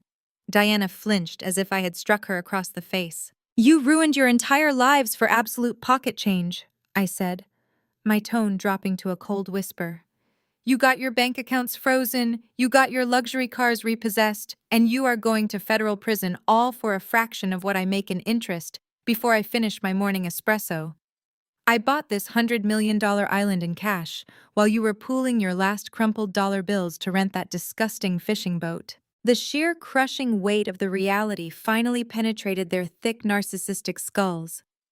They were not looking at a rebellious daughter or a jealous sister anymore. They were looking at an untouchable self-made billionaire who held their entire future in the palm of her hand. I watched the exact moment the magnitude of the number broke through Diana's panic. $1.2 billion. I could physically see the dollar signs overriding the humiliation in her wide, greedy eyes. Her toxic brain performed a miraculous, sickening pivot. The horror and the scowl completely vanished from her features. A wide, tearful, sickeningly sweet smile stretched across her face. She pushed her shoulders back and stepped away from the marble fountain, completely ignoring the fact that armed security guards still had their rifles lowered at her. She opened her arms wide, her voice dripping with artificial, overwhelming maternal pride. "Oh, my darling daughter," Diana cried out, her eyes shining with fake tears of joy. "I knew you would make it." I held up a single perfectly manicured hand. The gesture was completely silent, yet it carried enough authority to stop Diana dead in her tracks. The armed security contractors flanking the limestone staircase immediately shifted their weight, their heavy boots scraping aggressively against the stone as they tightened their grips on their lowered rifles. The message was unmistakable. One more step toward me, and maternal ties would not save her from a tactical takedown. Diana froze, her arms still outstretched in that sickeningly fake embrace. Her brain was working in overdrive, desperately attempting to rewrite history on the spot. She slowly lowered her arms, clasping her trembling hands together in a gesture of artificial prayer. Her eyes darted wildly around the pristine courtyard, taking in the towering royal palms, the marble statues, and the heavily armed guards before snapping back to my face. "Sloane, darling, let us be reasonable," Diana cooed, her voice practically vibrating with manufactured warmth. She took a tiny, cautious step forward, ignoring the warning glare from the head of security. "We are family. We have had our little disagreements, sure, but look at you now. Look at this massive, beautiful sanctuary you have built for us. The federal authorities are being completely ridiculous about that tiny bank issue back home. It was just a silly misunderstanding over a shared family account. But now that we are all here, we can just move in. We can pool our resources." She gestured grandly toward the massive stone fortress behind me, completely lost in her own staggering delusion. "You have the corporate lawyers and the gated space to protect us from the Internal Revenue Service. Richard can manage the estate grounds, Whitney can handle the public relations for the property, and Trey can run his global fashion operations right from your guest house. We can be a united front against the world. We can finally be the elite family we were always meant to be." A laugh erupted from my chest. It was not a happy sound. It was a cold, merciless, echoing laugh that cut through the humid tropical air and struck her right in the face. I looked down at the woman who had tormented me for 34 years. She was literally begging to become a parasite on the exact wealth she had tried to mock out of existence just hours prior.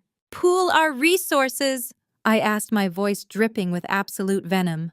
"You arrived here on a rented fishing dinghy with pocket change, Diana. You do not have resources. You are federal suspects. You are running from the consequences of your own felony crimes." I walked down one more step, the heavy emerald silk of my gown trailing elegantly behind me.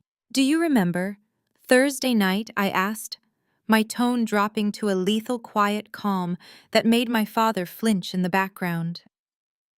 "Do you remember standing over me at your expensive dining table? You looked me right in the eye and told me to get out. You told me I was a disgrace. You said there was absolutely no room for a failure in your house. You threw me into the street without a second thought because I refused to set my own life on fire to keep your delusions warm." Diana swallowed hard, her fake motherly smile finally trembling and breaking apart. "Well, isn't it ironic?" I stated, locking my eyes onto hers with absolute crushing finality. "You said there was no room for a failure in your house. Ironically, on this 10,000 square foot estate across these 10 pristine acres of private land, there is not a single inch for you. The absolute devastation in my voice shattered the last remaining pillar of their collective delusion. Diana stumbled backward, bumping hard into Richard, who looked like he was about to physically faint right there on the pavement. Whitney let out a pathetic, muffled sob, dropping her smartphone onto the stone tiles, finally realizing that her influencer career was completely and utterly dead. But the most spectacular collapse belonged to Trey, the man who had spent the entire morning screaming at repo men. The man who had demanded respect from armed guards suddenly realized that his entire survival depended on the woman he had just called a spinster. He watched Diana fail. He watched the massive steel doors of my fortress metaphorically slam shut in their faces. Panic, raw and unfiltered, completely took over his body. Trey took a shaky step forward.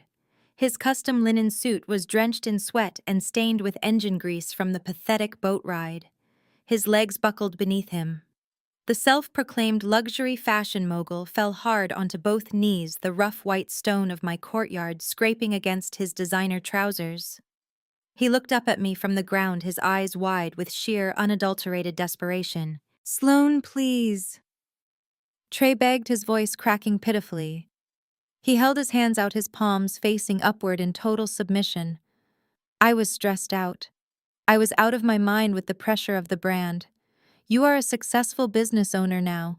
You know what it takes to build an empire. You know the stress. I am so sorry for what I said to you at Thanksgiving. He crawled forward an inch, entirely abandoning any remaining shred of his dignity. But you have $1.2 billion. $2 million is absolutely nothing to you. It is pocket change. It is a rounding error on your tax return. If you just invest $2 million right now, I can save the company. I can pay off the aggressive suppliers. I can get my vehicle back. We are Family Sloan. You have to save my brand. I stood there looking down at the broken, kneeling man pleading for financial salvation. I took a final slow sip of my vintage champagne, letting the golden liquid coat my throat, before handing the empty crystal flute to Gideon, who stood silently at my side. I looked back down at Trey, a dark, devastating smile spreading slowly across my face. "You really do not understand how corporate acquisitions work, do you?" Trey, I asked softly, my words carrying the heavy, lethal weight of an executioner's axe. "I didn't invest in your brand, Trey. I bought your debt." Trey stared up at me from the hard limestone pavement, his eyes darting frantically as his brain struggled to process the words I had just spoken. He blinked, heavy drops of sweat rolling down his forehead and stinging his eyes. He opened his mouth, closed it, and then shook his head in a pathetic display of denial. "What are you talking about?" Trey gasped, his voice trembling. "You cannot buy my debt. You are not a bank." I glanced at Gideon, who seamlessly stepped forward, pulling a crisp, heavily watermarked legal document from his leather portfolio. He held it out, letting the harsh Florida sun illuminate the severe black text. "When your secret venture capital firm pulled their term sheet this morning, your creditors went into an absolute panic," I explained, keeping my voice entirely conversational and deadly calm. "They knew your brand was a toxic asset. They knew you were completely insolvent. So Gideon reached out to them through one of my holding companies. They were absolutely desperate to offload your $2 million debt.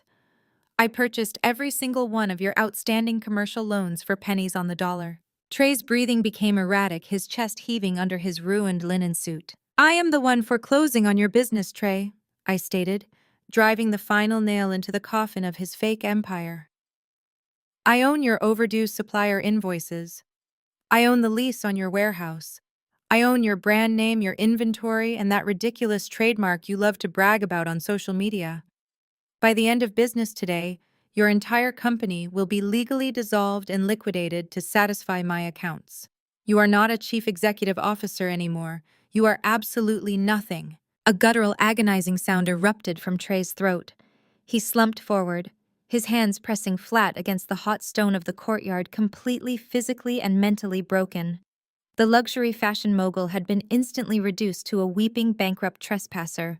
Whitney could not handle the destruction of her husband. Her entire influencer identity was built on his fake success. She snapped out of her paralyzed shock and lunged forward, her face twisted into an ugly, unrecognizable mask of pure hatred. "You are a monster!" Whitney screamed, her voice cracking as she pointed a shaking finger at my face. "You are a psychotic, vindictive monster. How could you do this to your own family? We gave you everything. We invited you to Thanksgiving. You are deliberately destroying our lives just because you are jealous of me." I looked at my sister, feeling absolutely zero pity for the hysterical woman standing before me. I slowly shifted my gaze from her tear-streaked face down to the stone tiles. Her smartphone was still lying exactly where she had dropped it. The screen was still glowing brightly, indicating that her live broadcast had not disconnected. Thousands of her followers were likely listening to every single word of this humiliating meltdown. I pointed a perfectly manicured finger at the device on the ground. "You told your followers you rented this place," I said, my voice projecting clearly so the microphone would pick up every syllable.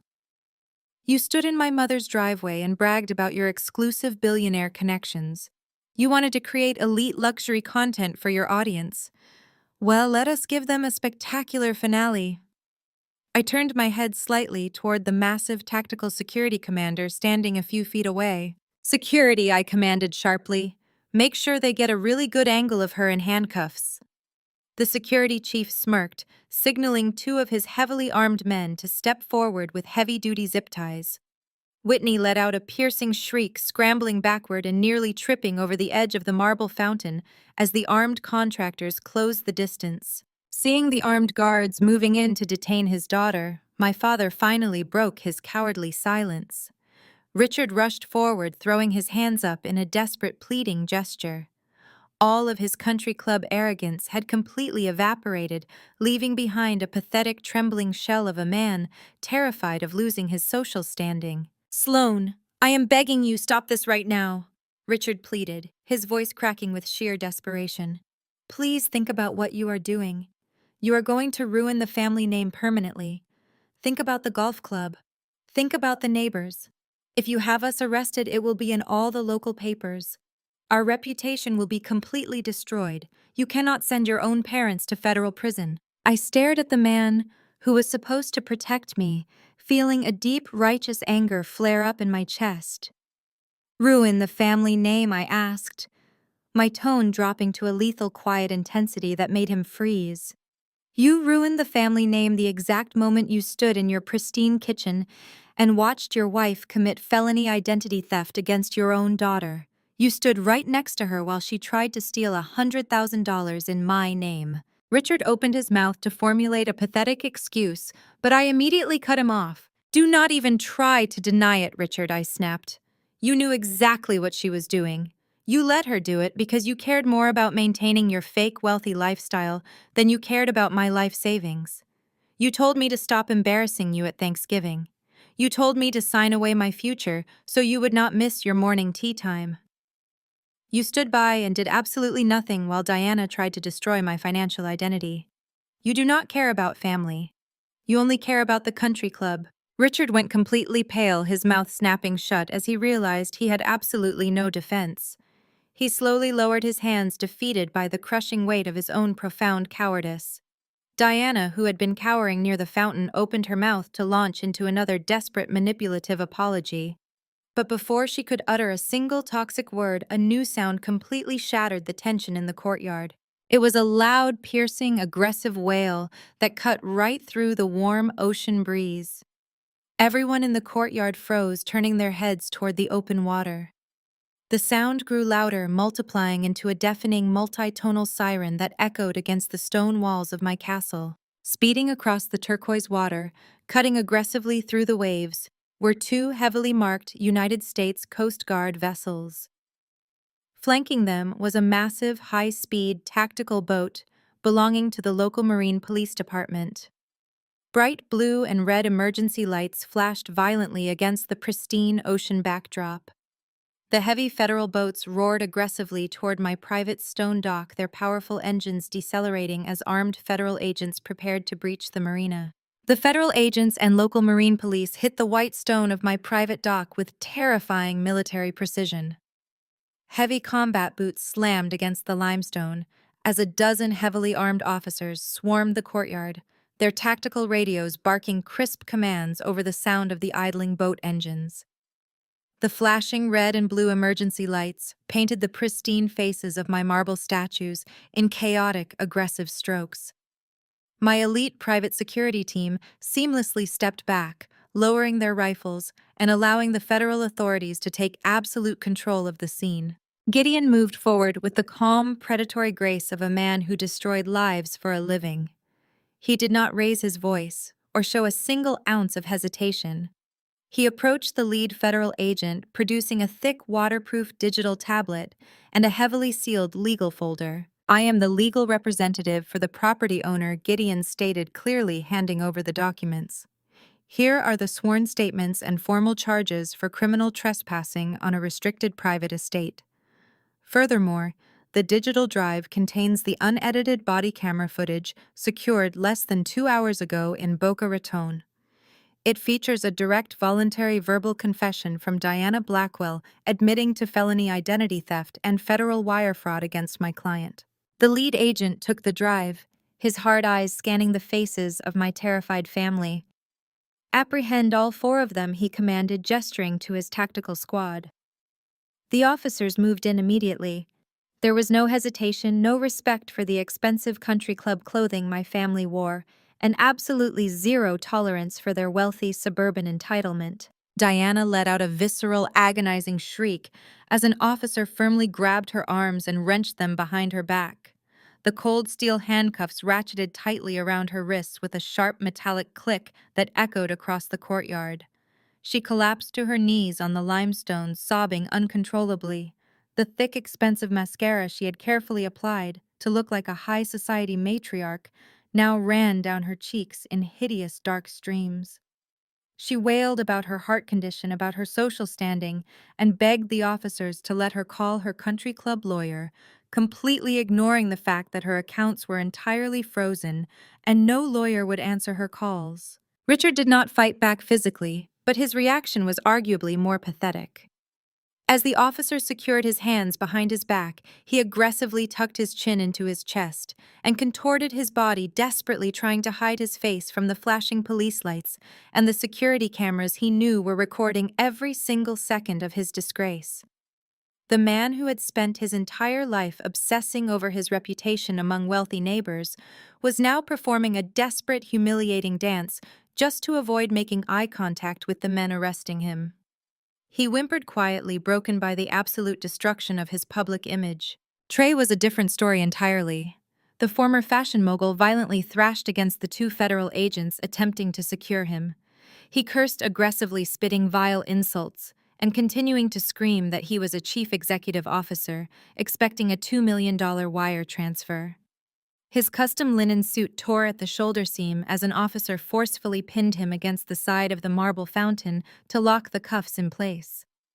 The reality that I had purchased his debt and foreclosed on his entire brand had clearly snapped the last remaining tether to his sanity. He was no longer a visionary entrepreneur. He was a broke, bankrupt trespasser throwing a violent temper tantrum. Whitney, however, delivered the most absurd performance of the afternoon. As a female officer grabbed her arm to place her in restraints, she did not scream about her freedom or her impending felony charges. She shrieked about her footwear. "Watch my feet!" Whitney wailed, kicking her legs awkwardly as she was dragged toward the stone dock. "You are scuffing my limited edition designer heels against the pavement. These cost $2,000. You are ruining my aesthetic. Do not drag me near that disgusting boat. I demand to be transported in a luxury vehicle." The sheer delusion of her complaining about scuffed shoes while facing years in federal prison was a staggering testament to the superficial, hollow existence she had curated. I stood at the top of the grand staircase, my emerald silk gown gently catching the ocean breeze, and watched the authorities march my family down to the federal vessels. The ultimate power dynamic had been entirely and violently inverted. I looked at Diana being hauled away in tears, and my mind drifted back to all the Thanksgiving dinners where she had intentionally placed me at the furthest edge of the table. I remembered how she would loudly apologize to her wealthy friends for my presence, framing my career as a shameful burden the family was forced to bear. I remembered Richard cutting off my college tuition simply because I refused to study corporate law, telling me I was a useless investment. They had spent over 3 decades treating me like an unwanted defective accessory that damaged their pristine brand.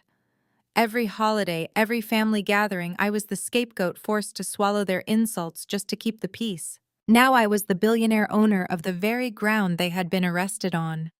They had arrived on my shores as destitute criminals begging for the exact wealth they had mocked me for pursuing. I had not just beaten them at their own game. I had bought the board, rewritten the rules, and foreclosed on their entire reality. I was no longer the burden. They were. The officers forcefully loaded Diana, Richard, Whitney, and Trey onto the heavy tactical police boat. The engines roared to life, churning the crystal-clear water of my private marina into a violent, frothy white foam. The flashing blue and red emergency lights reflected off the stone walls of my fortress, signaling the absolute crushing end of the Blackwell family facade. As the heavy vessel began to pull away from the dock, maneuvering toward the open ocean to transport them to a federal holding cell, Diana managed to twist her body around. She pressed her tear-stained face against the side railing of the boat and looked back up at the grand staircase. "I hope you burn in hell, Sloane!" Diana screamed across the widening expanse of water, her voice tearing through the ocean breeze, filled with raw, unfiltered hatred. I did not flinch. I did not frown. I simply looked down at the woman who was finally getting exactly what she deserved. I slowly raised my crystal flute of vintage champagne into the air, holding it steady in the bright Florida sun, and offered her a silent, mocking toast. I watched the tactical police boat cut through the waves until it became nothing more than a tiny speck against the vast horizon. The wail of the sirens eventually faded, swallowed entirely by the rhythmic crashing of the ocean against my stone dock. For the first time in my 34 years, the deafening noise of my family's toxic expectations was completely gone. I finished my champagne, turned around, and walked back inside my castle. Fast forward 3 weeks. The justice system moves slowly, but financial ruin operates with terrifying speed. Gideon ensured I received a daily briefing on the absolute collapse of the Blackwell family facade. It was a masterclass in watching karma collect its heavy debts. Let us start with Trey. His fake fashion empire was utterly decimated. The moment word spread about his arrest for trespassing and fraud, the investors he had been desperately trying to con initiated an aggressive legal assault. The Securities and Exchange Commission partnered with the Internal Revenue Service to audit his phantom business. They discovered years of forged financial documents, misappropriated funds, and tax evasion. Trey is currently sitting in a federal holding cell facing multiple counts of wire fraud and corporate embezzlement. He actually tried to use his one allotted phone call to beg my legal team to post his bail, claiming we were still family. Gideon simply hung up on him. Trey is looking at a decade in federal prison, and his custom-tailored linen suits have been permanently replaced by a standard-issue orange jumpsuit. Then there is Diana and Richard. The federal investigation into Diana's attempt to steal my identity kept their bank accounts entirely frozen. Without access to their wealth, they defaulted on their remaining grace period for the Boca Raton estate. The bank officially foreclosed on the mansion, forcibly evicting them with nothing but the clothes on their backs. The elite country club they cared so much about held an emergency board meeting and permanently revoked their membership, effectively exiling them from the only social circle they valued. Today, my parents are living in a cheap, rundown motel located off a loud interstate highway. They share a single room that smells of stale smoke and bleach. Diana is currently awaiting trial for felony identity theft, completely stripped of her designer wardrobe and her unearned arrogance. She survives on vending machine snacks instead of caviar. Richard spends his days sitting on a stained motel bed, realizing that his cowardice and obsession with his golf club reputation cost him absolutely everything. But perhaps the most poetic justice was reserved for Whitney.